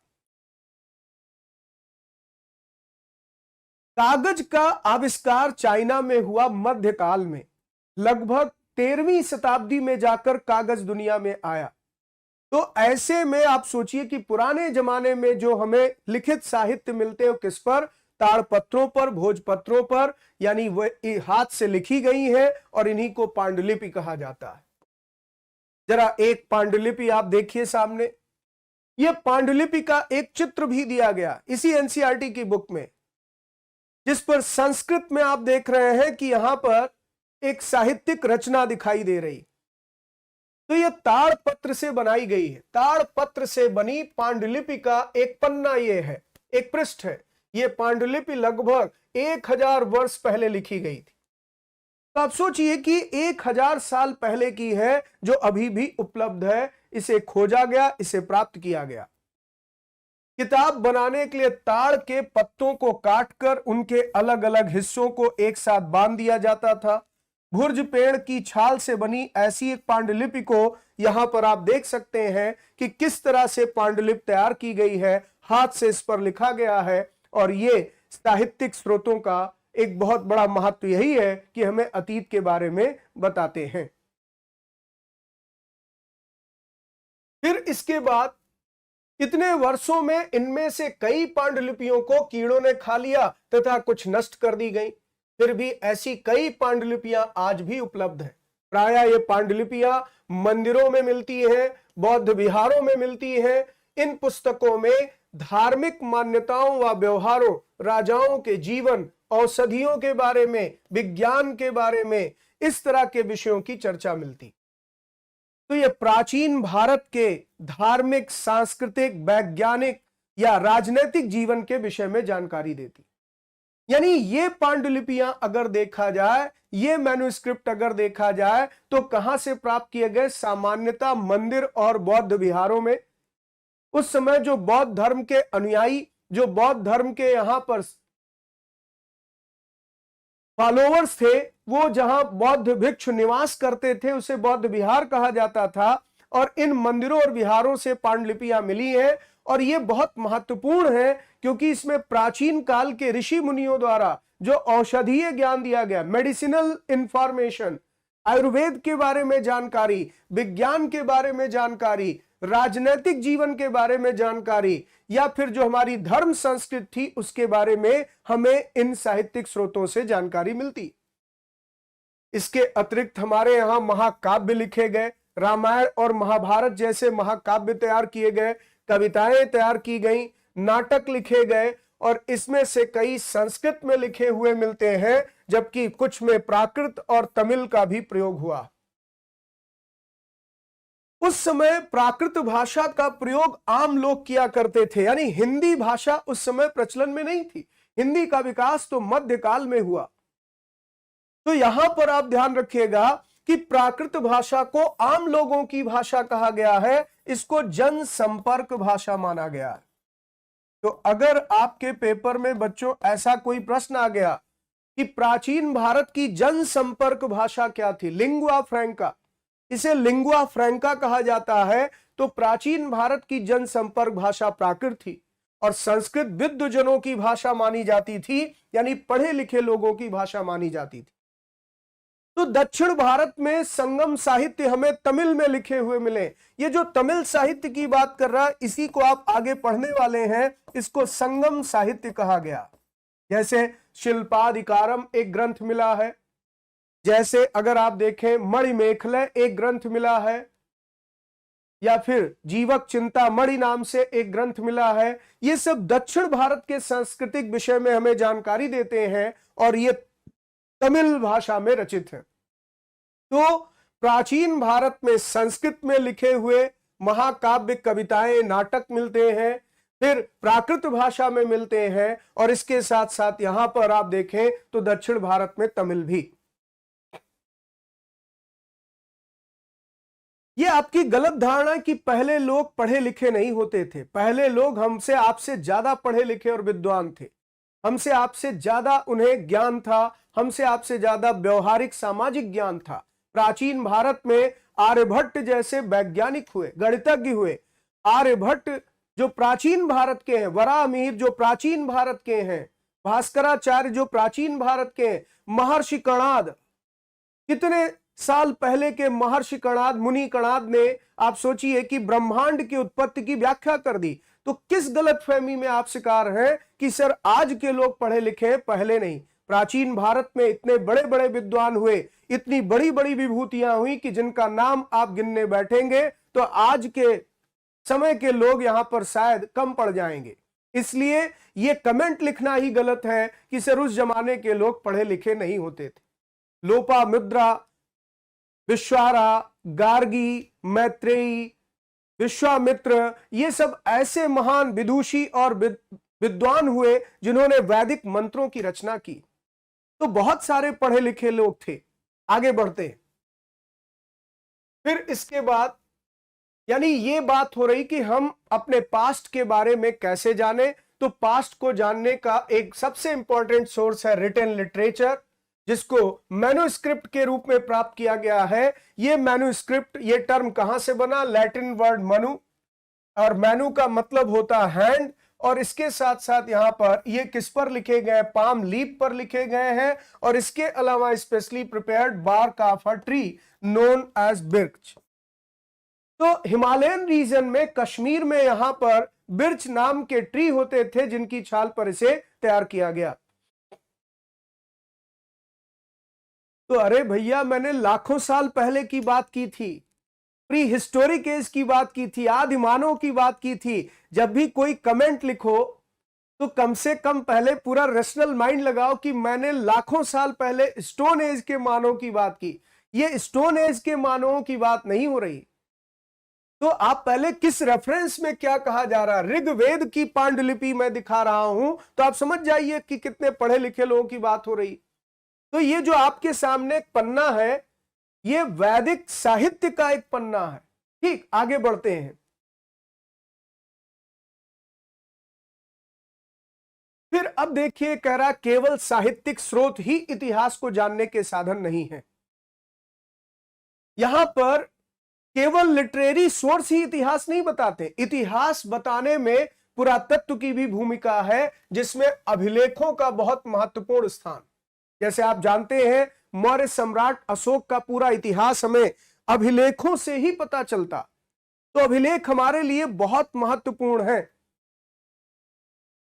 तो यहां पर अभिलेखों का भी अध्ययन करके हम प्राचीन भारत का इतिहास जान सकते, अतीत का इतिहास जान सकते हैं। जैसे अशोक का इतिहास जानने में उनके अभिलेख बहुत ही कारगर सिद्ध हुए।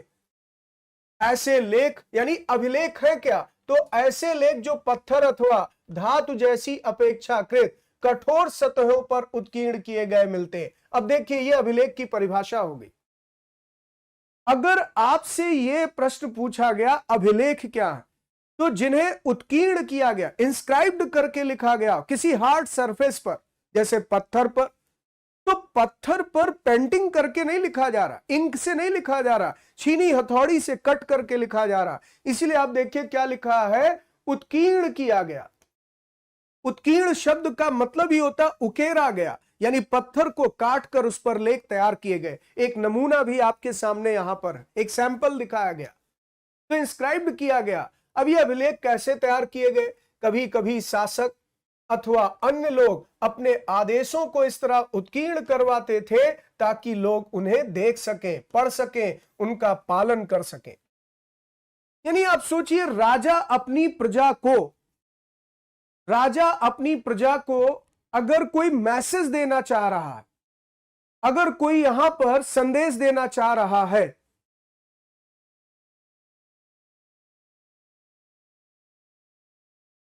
देखिए न्यू बैचेस के बारे में अगर आप जानना चाहते हैं, फाउंडेशन बैच, तो मैं बहुत जल्दी अपना न्यू फाउंडेशन बैच लाने वाला हूं।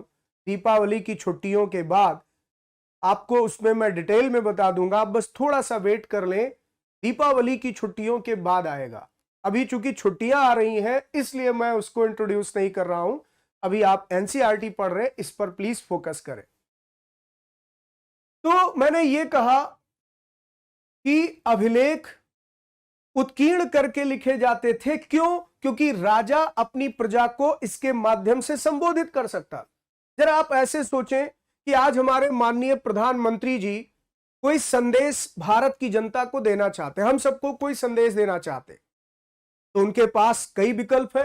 टीवी पर लाइव आ सकते हैं, या फिर हो सकता है कि समाचार पत्रों में सुबह सुबह न्यूज छाप दी जाए, या फिर इसके अलावा रेडियो पर मन की बात में अपनी बातें रख दें।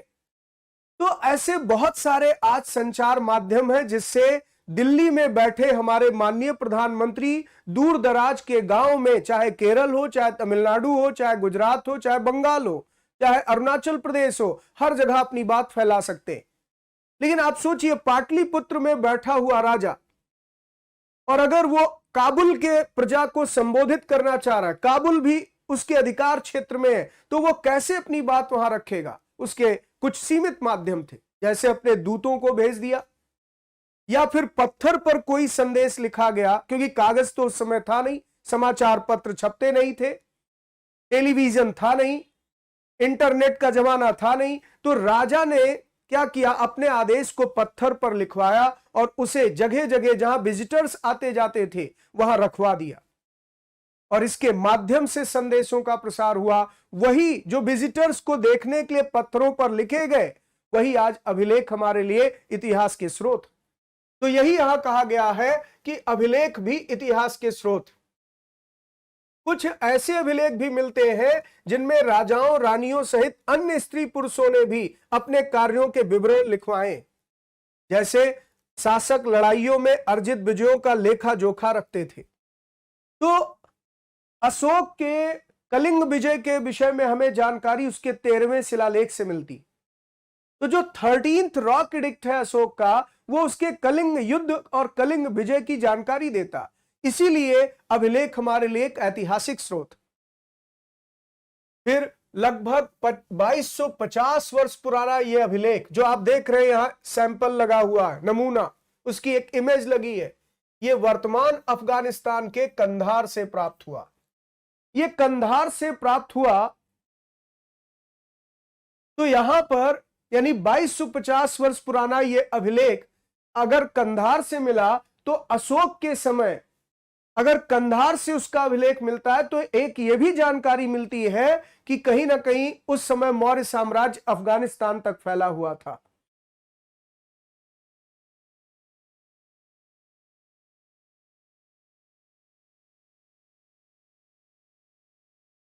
कोई बात नहीं शिवम, आप इस बात के लिए बिल्कुल दुखी मत हो। एक अवसर जाने का मतलब रास्ते बंद नहीं है, दरवाजे बंद नहीं है।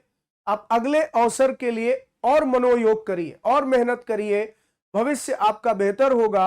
आप कभी भी पुराने चीजें जो आपसे थोड़ी बहुत कमी रह गई उससे निराश ना हो।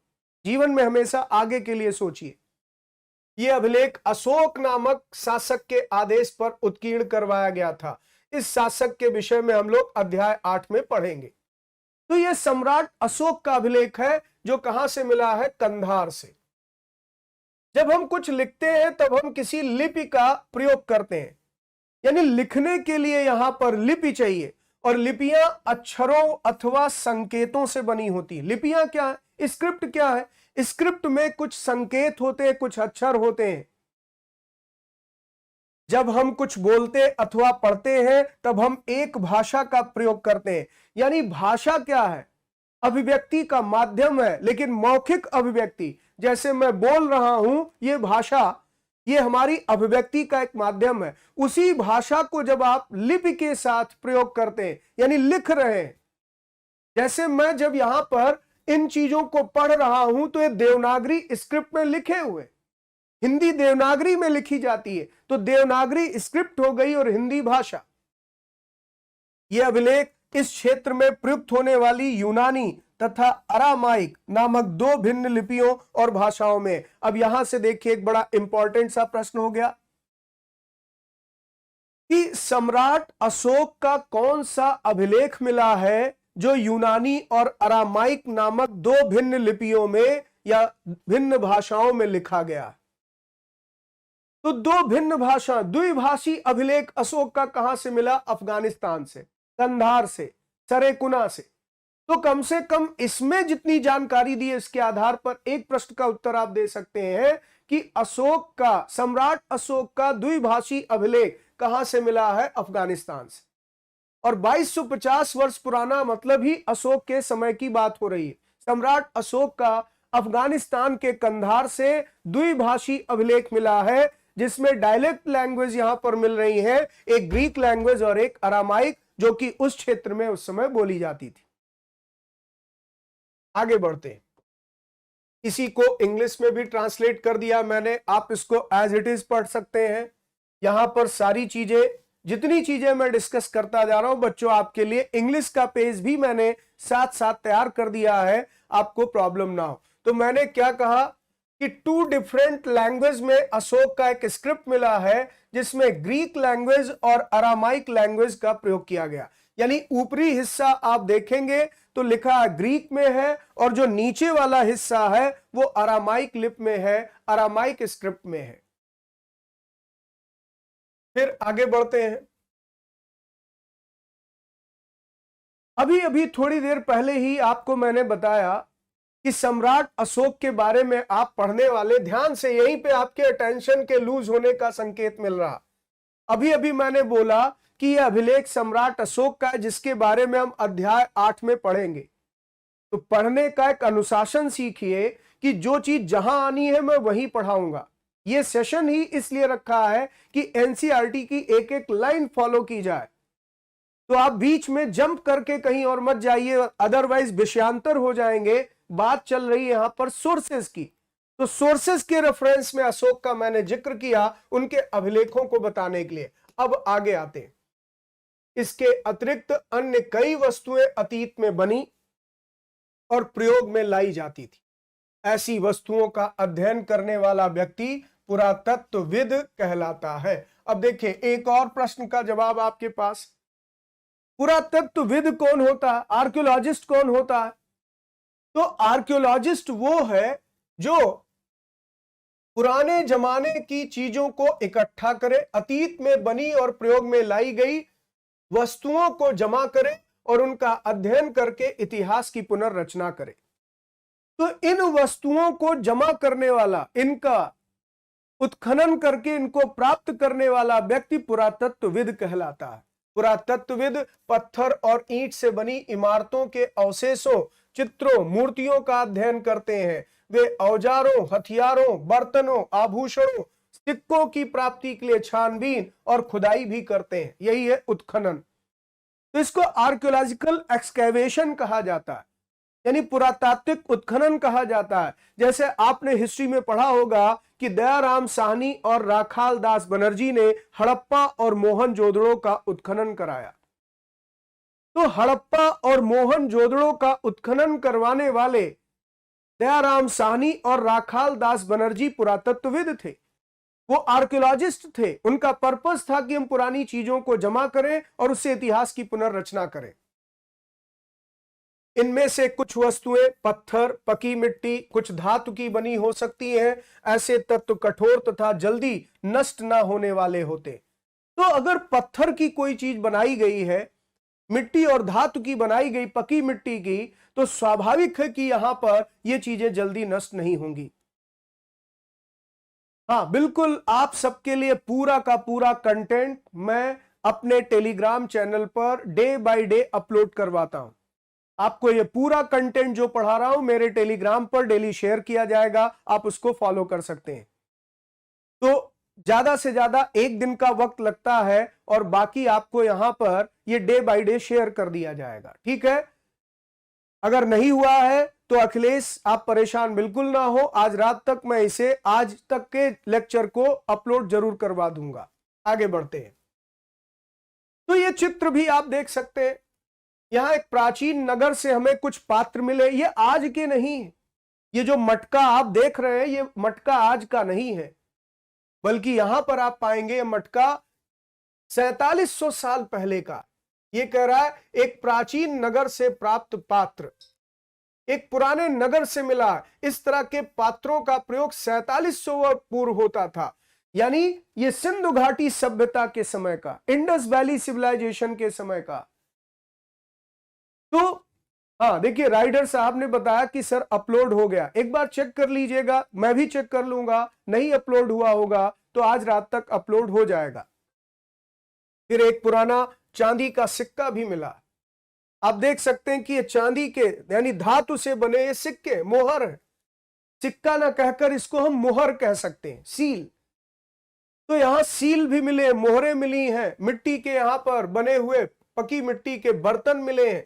इस तरह के सिक्कों का प्रयोग लगभग 2500 वर्ष पूर्व होता था। ये सिक्के ही हैं फिलहाल, ये पंचमार्ड क्वाइंस हैं, आहत सिक्के। आप देख रहे हैं ठप्पा मारकर इन पर चित्र बनाया गया।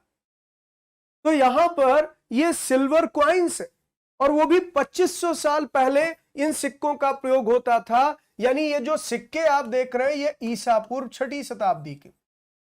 तो 2500 साल पहले का मतलब हुआ 600 बीसी के बाद के, 600 बीसी के बाद के, क्योंकि अभी 2023 चल रहा है। तो उसके आधार पर हम ये कह सकते हैं कि ये ईसा पूर्व 6वीं शताब्दी के बाद के सिक्के हैं। आप आगे पढ़ने वाले इन्हीं सिक्कों को कहा गया है पंचमार्ग क्वाइंस। इनको पंचमार्ग सिक्के कहा गया। आप देख सकते हैं किस तरह से इस पर चित्र बने हैं, ठप्पा मार कर बनाया गया है।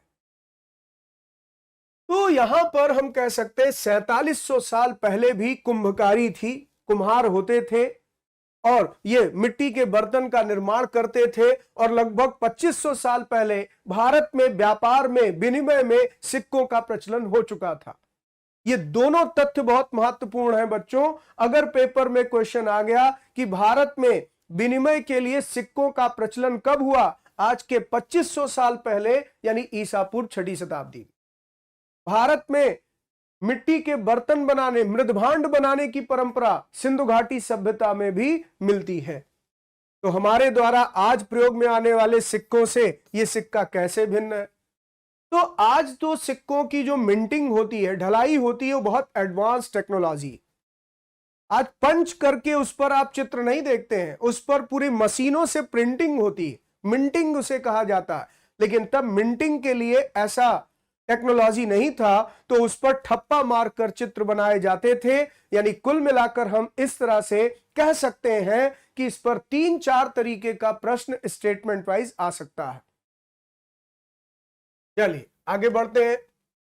इसी को इंग्लिश में बच्चों ट्रांसलेट कर दिया, तो जहां मुझे लगेगा कि कोई टर्म्स आपको नहीं समझ में आ रहा, मैं इंग्लिश में जरूर बता दूंगा। अदरवाइज आप मेरा ये लेक्चर सुनने के बाद, फॉलो करने के बाद आप खुद से भी इंग्लिश का पेज पढ़ेंगे तो आपको सब कुछ समझ में आ जाएगा। ऐसा कोई टर्म इसमें नहीं है जो ना समझ में आए। बस 2 बात ध्यान रखिएगा। मैंने कहा कि ये जो पॉट्स का फिगर देख रहे हैं लगभग 4700 साल पुराना है, और साथ में जो उधर पंच मार्ट क्वाइंस का फिगर लगा हुआ है वो 2500 साल पहले का है। ठीक, चलिए आगे बढ़ते हैं। फिर पुरातत्वविद जानवरों, चिड़ियों तथा मछलियों की हड्डियां भी ढूंढते हैं। इससे उन्हें यह जानने में मदद मिलती है कि अतीत में लोग क्या खाते थे। वनस्पतियों के अवशेष बहुत मुश्किल से बच पाते हैं। यदि अन्न के दाने अथवा लकड़ी के टुकड़े जल जाते हैं तो वो जले हुए रूप में बचे रहते हैं।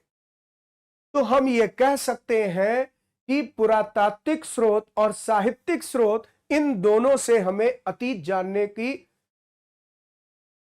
स्रोतों की सहायता मिलती। अतीत जानने में इन स्रोतों की सहायता मिलती।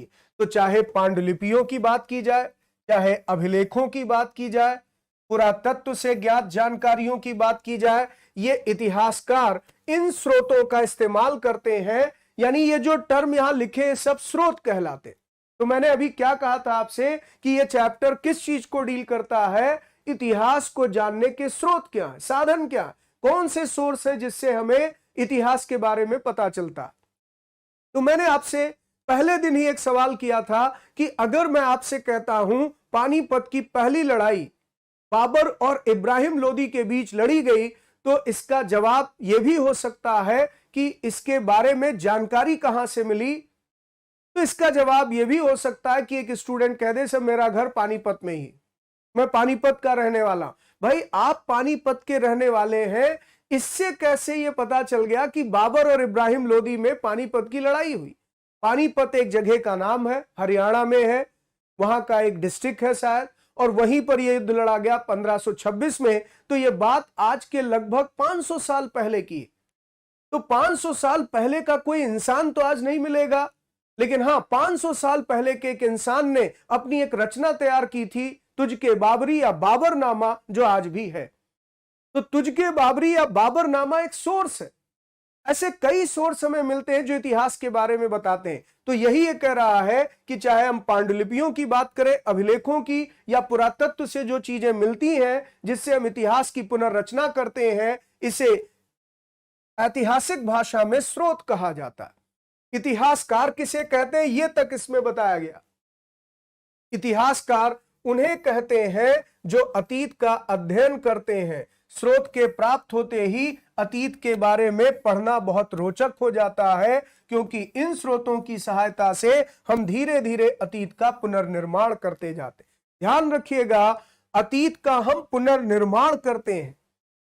इतिहास में जो घटना घटित हो गई उसे रिकंस्ट्रक्ट करते हैं कि ऐसा कुछ हुआ होगा। और कैसे रिकंस्ट्रक्ट करते? सोर्सेज के बेस पर। और यह काम जो करता है वो इतिहासकार। तो आप सब अपने आप को इतिहासकार मत मानने लगिएगा कि सर हम लोग भी तो हिस्ट्री पढ़ रहे हैं, हम इतिहासकार हो गए, या मैं आपको हिस्ट्री पढ़ा रहा हूं तो मैं कह दूं मैं भी इतिहासकार हो गया। इतिहासकार वो है, हिस्टोरियंस वो है जो इन सोर्सेस के बेस पर हिस्ट्री को रिकंस्ट्रक्ट करता। ये तो रिकंस्ट्रक्टेड हिस्ट्री मैं आपको पढ़ा रहा हूं, लेकिन इतिहासकार वो है जिसने इसकी पुनर्रचना की। उसने इन स्रोतों के आधार पर एक साहित्य तैयार किया या एक विवरण तैयार किया कि अशोक के समय यह हुआ, चंद्रगुप्त मौर्य के समय यह हुआ, समुद्रगुप्त के समय यह हुआ। तो यही चीजें यहां स्पष्ट की गई हैं कि इन स्रोतों के आधार पर जो इतिहास का पुनर्निर्माण करें वो इतिहासकार कहलाते हैं। तो इतिहासकार हो चाहे पुरातत्वविद हो, ये उन जासूसों की तरह हैं जो प्रायः सभी स्रोतों का प्रयोग सुराग के रूप में अतीत को जानने का प्रयास करते हैं। तो अतीत को जानने का प्रयास ही इतिहास का अध्ययन है, और जो इसका अध्ययन करे वो इतिहासकार। चलिए आगे बढ़े। अब ये पूरा ट्रांसलेट कर दिया है मैंने इंग्लिश में, आप फॉलो कर लेंगे। अब देखिए, जब आप एनसीईआरटी की ये बुक उठाते हैं पढ़ने के लिए, क्लास 6 की हो या 7th की हो या क्लास 8 की, इसमें आप टाइटल पर गौर करिएगा। बुक की टाइटल है हमारे अतीत। हमारा अतीत नहीं, हमारे अतीत। और हमारे शब्द का प्रयोग, आवर पास्ट शब्द का प्रयोग हम प्लूरल में करते हैं, बहुवचन में। तो क्या अतीत एक है या अतीत भी बहुवचन है? यही ये कह रहा है, अतीत एक है या अनेक है। तो इसका जवाब क्या है? क्या तुमने इस पुस्तक के शीर्षक पर गौर किया? यहां लिखा हमारे अतीत, इस पर ध्यान दिया। यहां अतीत शब्द का प्रयोग बहुवचन के रूप में किया गया, प्लूरल फॉर्म में। ऐसा इस तथ्य की ओर ध्यान दिलाने के लिए किया गया है कि अलग अलग समूह के लोगों के लिए इस अतीत के अलग अलग मायने थे। यानी आप देखिए, उस पास्ट में जो घटनाएं घटित हो रही हैं उसमें अलग अलग समूह के लोगों के लिए उसके अलग अलग मायने थे। जैसे पशुपालकों अथवा कृषकों का जीवन राजाओं और रानियों के जीवन से अलग था।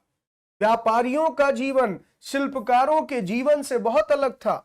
जैसा कि हम आज भी देखते हैं, उस समय भी देश के अलग अलग हिस्सों में लोग अलग अलग व्यवहारों और रीति रिवाजों का पालन करते थे।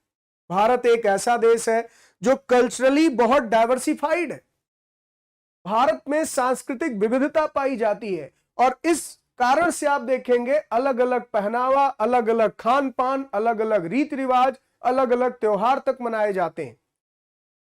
तो ये जो विविधता है वो देश के अलग अलग हिस्सों में दिखाई देती।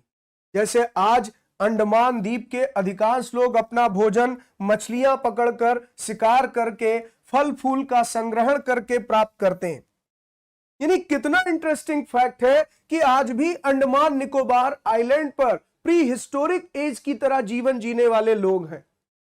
यानी पाषाण काल में जैसा जीवन जीने वाले लोग थे कि वो जानवरों का शिकार करते थे, मछलियां पकड़ते थे, कंदमूल फल इकट्ठा करते थे और इससे अपने भोजन की आवश्यकता को पूरा करते थे, ऐसा आज भी हमारे ही भारत राज्य क्षेत्र में अंडमान निकोबार द्वीप पर रहने वाली कई ट्राइबल कम्युनिटी करती।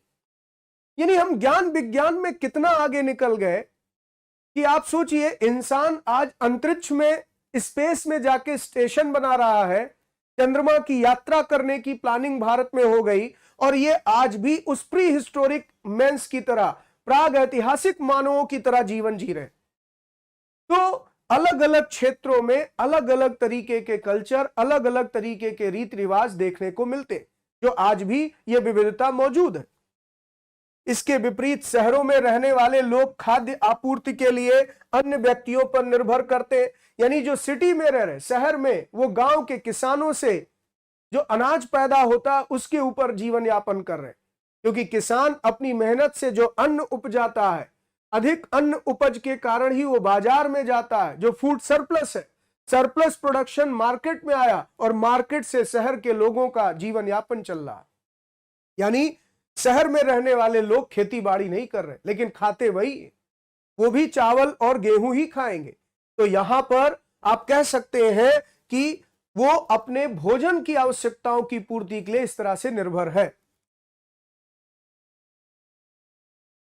आप पुष्पेंद्र जी बिल्कुल इसको पढ़िए, ये बहुत डिफरेंट अंदाज में आपको लाभ करने वाला है, इससे आपको कुछ एक्स्ट्रा ही मिलने वाला है, इसलिए आप इसको जरूर पढ़िए। ठीक है, तो इस तरीके से हम कह सकते हैं कि अतीत में भी ऐसे अलग अलग व्यवहार थे और आज भी हमें ऐसी चीजें दिखाई देती हैं। इसके अतिरिक्त एक अन्य तरह का भेद भी है। उस समय शासक अपनी विजयों का लेखा जोखा रखते थे। यही कारण है कि हम उन शासकों तथा उनके द्वारा लड़ी जाने वाली लड़ाइयों के बारे में काफी कुछ जानते हैं। वो यहां पर इसका विवरण तैयार करते थे। फिर जबकि शिकारी, मछुआरी, संग्राहक, कृषक अथवा पशुपालक जैसे आम आदमी प्रायः अपने कार्यों का लेखा जोखा नहीं रखते थे। पुरातत्व की सहायता से हमें उनके जीवन को जानने में मदद मिलती। यानी आम जनजीवन के बारे में साहित्यिक विवरण में बहुत कम चर्चा है। पुरातत्व की सहायता से हमें उनके जीवन को जानने में मदद मिली है। हालांकि अभी भी बहुत कुछ जानना शेष है। इतिहास में आज भी कई विषय पर रिसर्च जारी।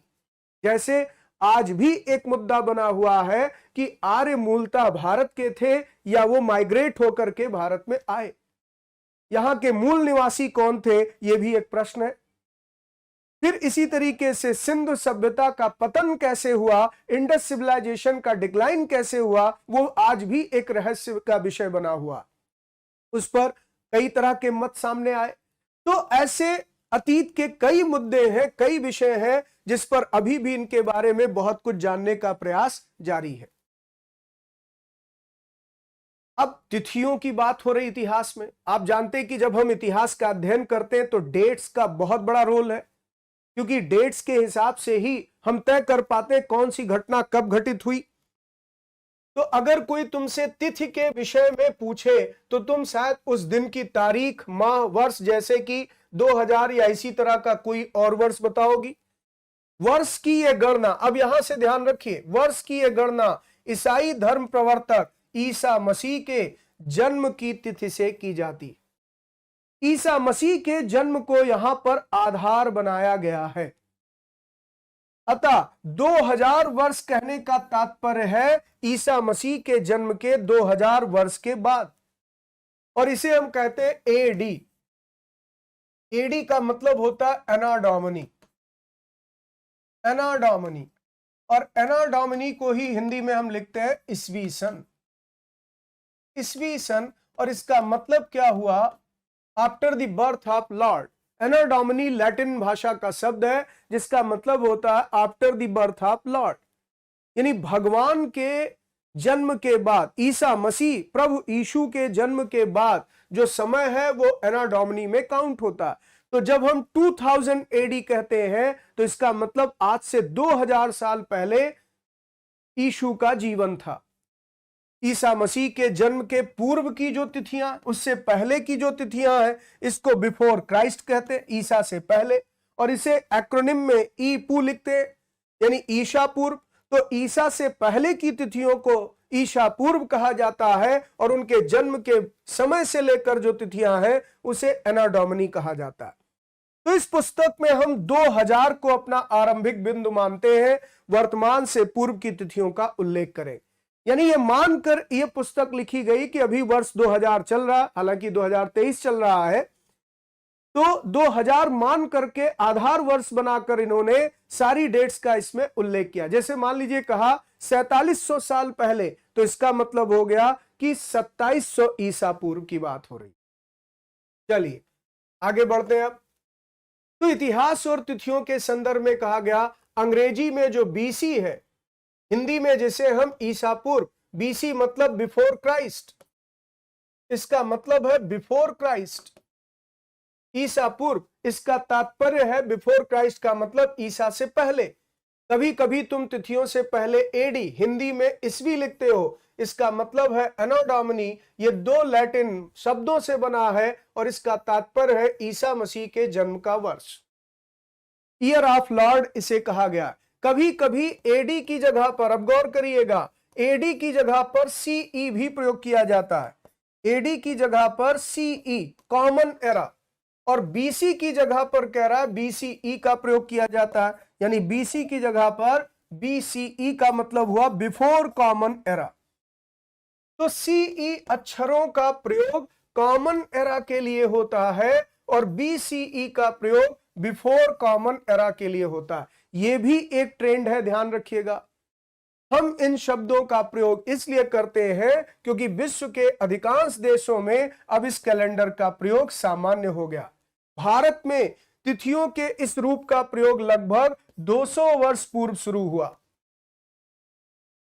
तो भारत में 19वीं शताब्दी में जो कैलेंडर फॉलो किया गया वो ये ग्रेगोरियन कैलेंडर है। ये यूनान और रोम के लोगों में पालन किया जाता था। भारत में इसका प्रयोग ब्रिटिश काल में शुरू हुआ। अदरवाइज भारत में आप जानते हैं हमारा नेशनल कैलेंडर शक कैलेंडर है, यानी शक संवत है। कभी कभी अंग्रेजी के बीपी अक्षर का भी प्रयोग होता है, जिसका मतलब होता है बिफोर प्रेजेंट, यानी वर्तमान से पहले। तो इतिहास में तिथियों का जो प्रकरण है, जो डेट्स का इशू है, वो अलग अलग तरीके से डील किया गया है। यानी जो सबसे कॉमन है वो बीसी और एडी है, और इसकी जगह पर आज की डेट में सीई और बीसीई का भी प्रचलन। इंटरनेशनल कैलेंडर में इसी को फॉलो किया जा रहा है। तो ये डेट्स को लेकर के सारी चीजें बताई गई। अब ये एक आपको यहां पर अलग से पैरा मिलेगा जिसमें अन्यत्र की बात की, यानी विश्व के संदर्भ। अन्यत्र का मतलब होता है out of the Indian territory, Bharat से बाहर की कुछ बातें करना।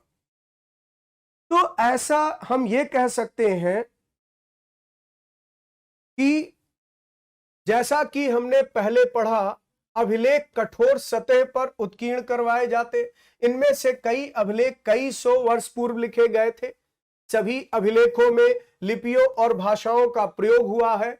समय के साथ अभिलेखों में प्रयुक्त भाषाओं और लिपियों में बदलाव भी आ चुका। विद्वान ये कैसे जान पाते थे कि क्या लिखा है? इसका पता अज्ञात लिपि का अर्थ निकालने की प्रक्रिया द्वारा लगाया जा सकता है।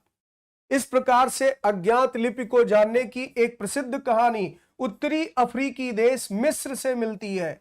लगभग 5000 वर्ष पूर्व यहां राजा रानी रहते थे। यहां का एक अभिलेख इस रूप में मिला।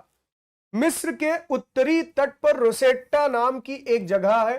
रोसेट्टा वहां का एक कस्बा है, और यहां से एक ऐसा उत्कीर्णित पत्थर मिला है जिस पर एक ही लेख 3 भिन्न भिन्न भाषाओं और लिपियों में लिखे गए, यानी यूनानी और मिस्री लिपि के 2 प्रकारों में। कुछ विद्वान यूनानी भाषा पढ़ सकते थे। उन्होंने बताया कि यहाँ राजाओं और रानियों के नाम एक छोटे से फ्रेम में दिखाए गए हैं। इसे कारतूस कहा जाता है। ये टर्म याद रखिए, कारतूस पर भी प्रश्न बन सकता है। यहां कारतूस का मतलब गोली नहीं है। बंदूक में जो गोली यहां भरी जाती है, जिसको हम कार्टेज कहते हैं, ये कार्टेज वो नहीं है, ये कारतूस कहा गया है एक छोटे से फ्रेम को जिसमें इजिप्ट में राजा और रानी के नाम लिखे जाते। एक फ्रेमिंग है ये। इसके बाद विद्वानों ने यूनानी और मिस्री संकेतों को अगल बगल रखते हुए मिस्री अक्षरों की समानार्थक ध्वनियों की पहचान की। जैसा कि तुम देख सकते हो, यहां एल अक्षर के लिए शेर बना है और ए अक्षर के लिए चिड़िया के चित्र बने हैं। एक बार जब उन्होंने जान लिया कि विभिन्न अक्षर किन के लिए प्रयुक्त हुए हैं, तो वो आसानी से अन्य अभिलेखों को भी पढ़ सके। एक बार चित्र ये देखें, तो आप देख रहे हैं यहां पर एल के लिए लायन बना हुआ शेर, और फिर इसके अलावा आप देख रहे हैं यहां पर ए अक्षर के लिए चिड़िया बनी हुई। तो जब ये बात पता चल गई, तो जहां जहां किसी अभिलेख में चिड़िया आएगी, बर्ड आएगी, अपने आप ऑब्वियस हो जाएगा ये ए। जहां जहां लायन आएगा, अपने आप कंफर्म हो जाएगा ये एल अक्षर लिखा हुआ। तो अभिलेखों को पढ़ने के ये तरीके भी बताए गए। तो बच्चों, इसी के साथ आपका ये अध्याय कंप्लीट होता है। और अब मैं जो आपसे कहा था कि क्लास को एंड करने से पहले आपका टेस्ट भी लूंगा, तो एक बार क्विक रिवीजन के तौर पर टेस्ट देने के लिए आप तैयार हो जाएं। पहले तो कुछ इंपॉर्टेंट डेट को एक बार फिर से आप देख लें, हमने जो अब तक पढ़ा। यहां पर कृषि के आरंभ की बात करें तो कृषि की शुरुआत, बिगनिंग ऑफ एग्रीकल्चर, कब से मानी जाती है? तो आज से लगभग यहां पर 8000 वर्ष पूर्व। फिर इसके बाद सिंधु सभ्यता के प्रथम नगर यानी इंडस सिविलाइजेशन का ओरिजिन आज से लगभग 4700 साल पहले हुआ।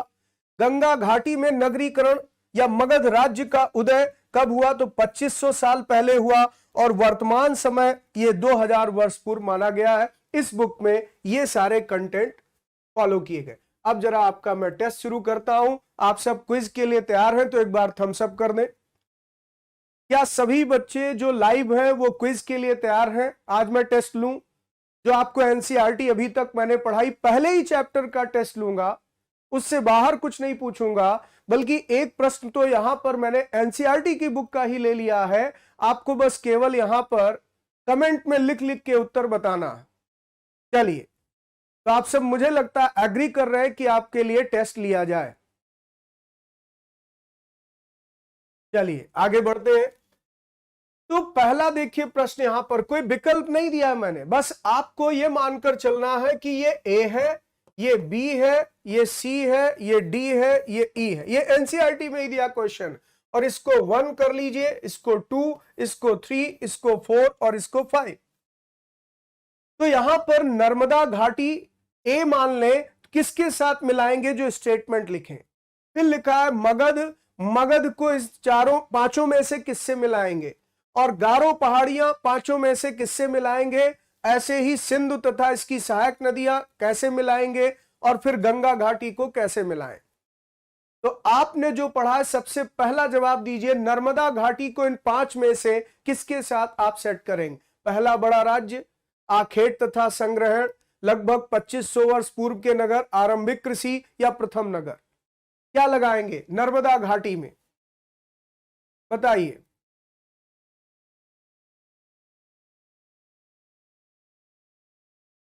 तो ये बहुत सरल सा यहां पर प्रश्न मैंने आपसे पूछा। नर्मदा घाटी के सामने यहां पर उत्तर आपका हो जाएगा 2, यानी ये मैच करेगा आखेट तथा संग्रहण से। देखिए कई लोगों से गलती होने लगी, ये आखेट तथा संग्रहण से यहां मैच करेगा।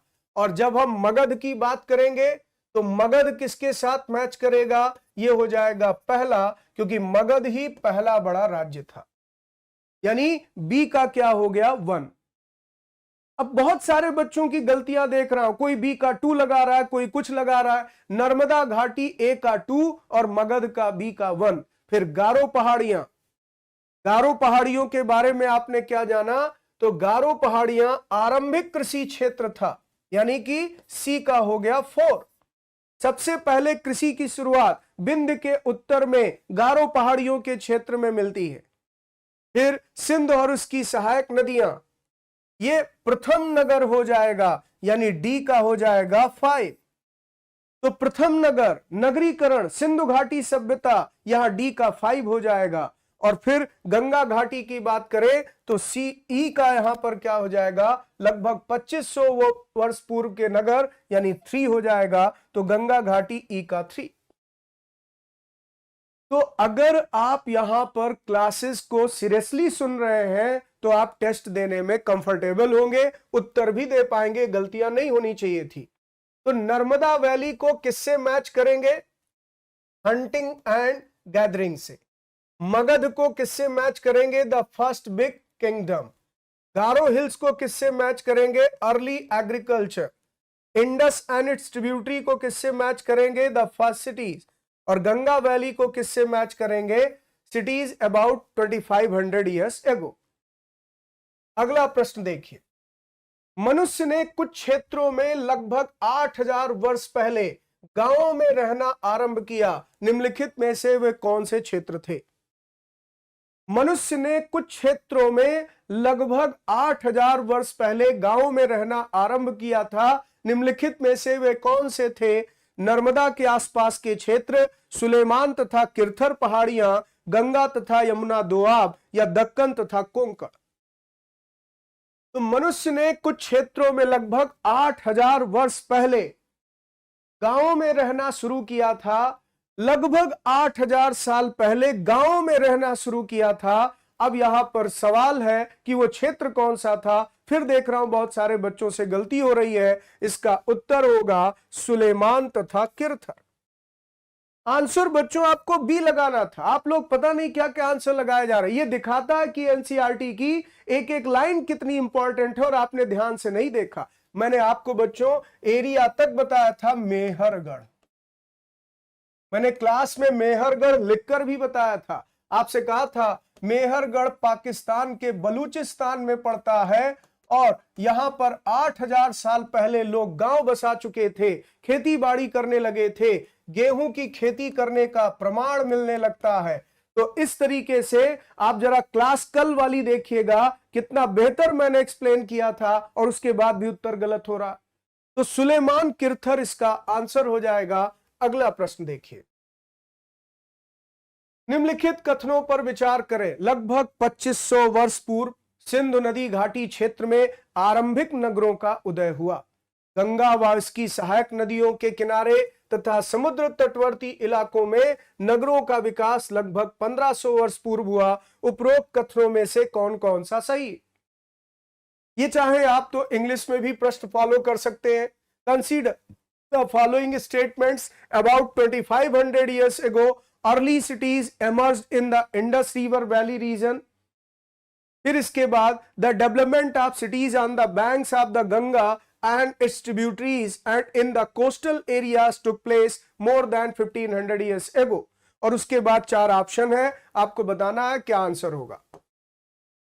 बच्चों, एनसीईआरटी को आप सब बहुत हल्का ले लेते हैं। एनसीईआरटी बहुत बेहतरीन किताब है और एक एक प्रश्न उन्हीं लाइनों से इसका जवाब है और ये कुछ एग्जाम में पूछे गए प्रश्न हैं। तो आप अगर नोटिस करें, लगभग 2500 वर्ष पूर्व जो यहां लिखा इसने, ये होना चाहिए था 4700 वर्ष पूर्व। 4700 वर्ष पूर्व आपने पढ़ा अभी, तो पहला स्टेटमेंट गलत हो गया। और फिर गंगा या उसकी सहायक नदियों के किनारे और समुद्र तटवर्ती इलाकों में नगरों का विकास 1500 वर्ष पूर्व की जगह होना चाहिए था लगभग 2500 वर्ष पूर्व। ईसा पूर्व 6वीं शताब्दी में गंगा घाटी में नगरीकरण हुआ, तो दूसरा स्टेटमेंट भी गलत हो गया। इसका आंसर हो गया ऑप्शन डी, यानी इस प्रश्न का उत्तर आपको लगाना था आंसर डी। इस बार आप में से ज्यादातर बच्चे अलर्ट हुए और उन्होंने सही उत्तर लगाया है। इसका आंसर बिल्कुल ऑप्शन डी होगा, क्योंकि दोनों स्टेटमेंट यहां पर गलत है। Very good. अगला प्रश्न, BCE स्टैंड्स फॉर, BCE का तात्पर्य है, तो यहां पर BCE का तात्पर्य क्या है? Before contemporary, before Christian era, before common era, before Caesar era. अब यह भी आया हुआ प्रश्न है और आप अगर इसे गलत करके आते तो इसका मतलब आप मेरी क्लास में अटेंटिव नहीं थे। तो यहां आंसर क्या हो जाएगा? बिफोर कॉमन एरा, यानी आंसर है ऑप्शन सी। सारे प्रश्न का जवाब एनसीईआरटी से हूबहू आपको मिलेगा। अगला प्रश्न देखिए, सबसे पुरानी पांडुलिपियां किस पर लिखी गई थीं? The earliest manuscript were written on, पत्थरों पर, कागज पर, लकड़ी पर, पाम लीव्स पर, यानी ताड़ पत्रों पर। तो पूछा गया जो सबसे पुरानी पांडुलिपियां मिलती हैं ये किस पर लिखी गई थी? तो आंसर क्या हो जाएगा? यहां पर अभी अभी आपने पढ़ा है, ये सब तो यहां पर मैं कह ही सकता हूं कि आप सब सही करके आएंगे। इस प्रश्न का उत्तर क्या होगा कि सबसे पुरानी पांडुलिपियां वो लिखी गई थी ताड़पत्रों पर, यानी इस प्रश्न का उत्तर है ऑप्शन डी। तो इसी के साथ बच्चों आज का सेशन मैं समाप्त करता हूं। एनसीईआरटी क्लास 6 सोशल साइंस की बुक हिस्ट्री से मैंने शुरू कर दी है पढ़ाना। पहला अध्याय की तीसरी समाप्त हुआ आज, और कल मैं स्टार्ट करूंगा दूसरा अध्याय। सेकेंड चैप्टर कल स्टार्ट कर दूंगा। कल मिलते हैं शाम को 6:30 बजे। तब तक के लिए आप सबको शुभ रात्रि। मेरी तरफ से बहुत बहुत शुभकामनाएं।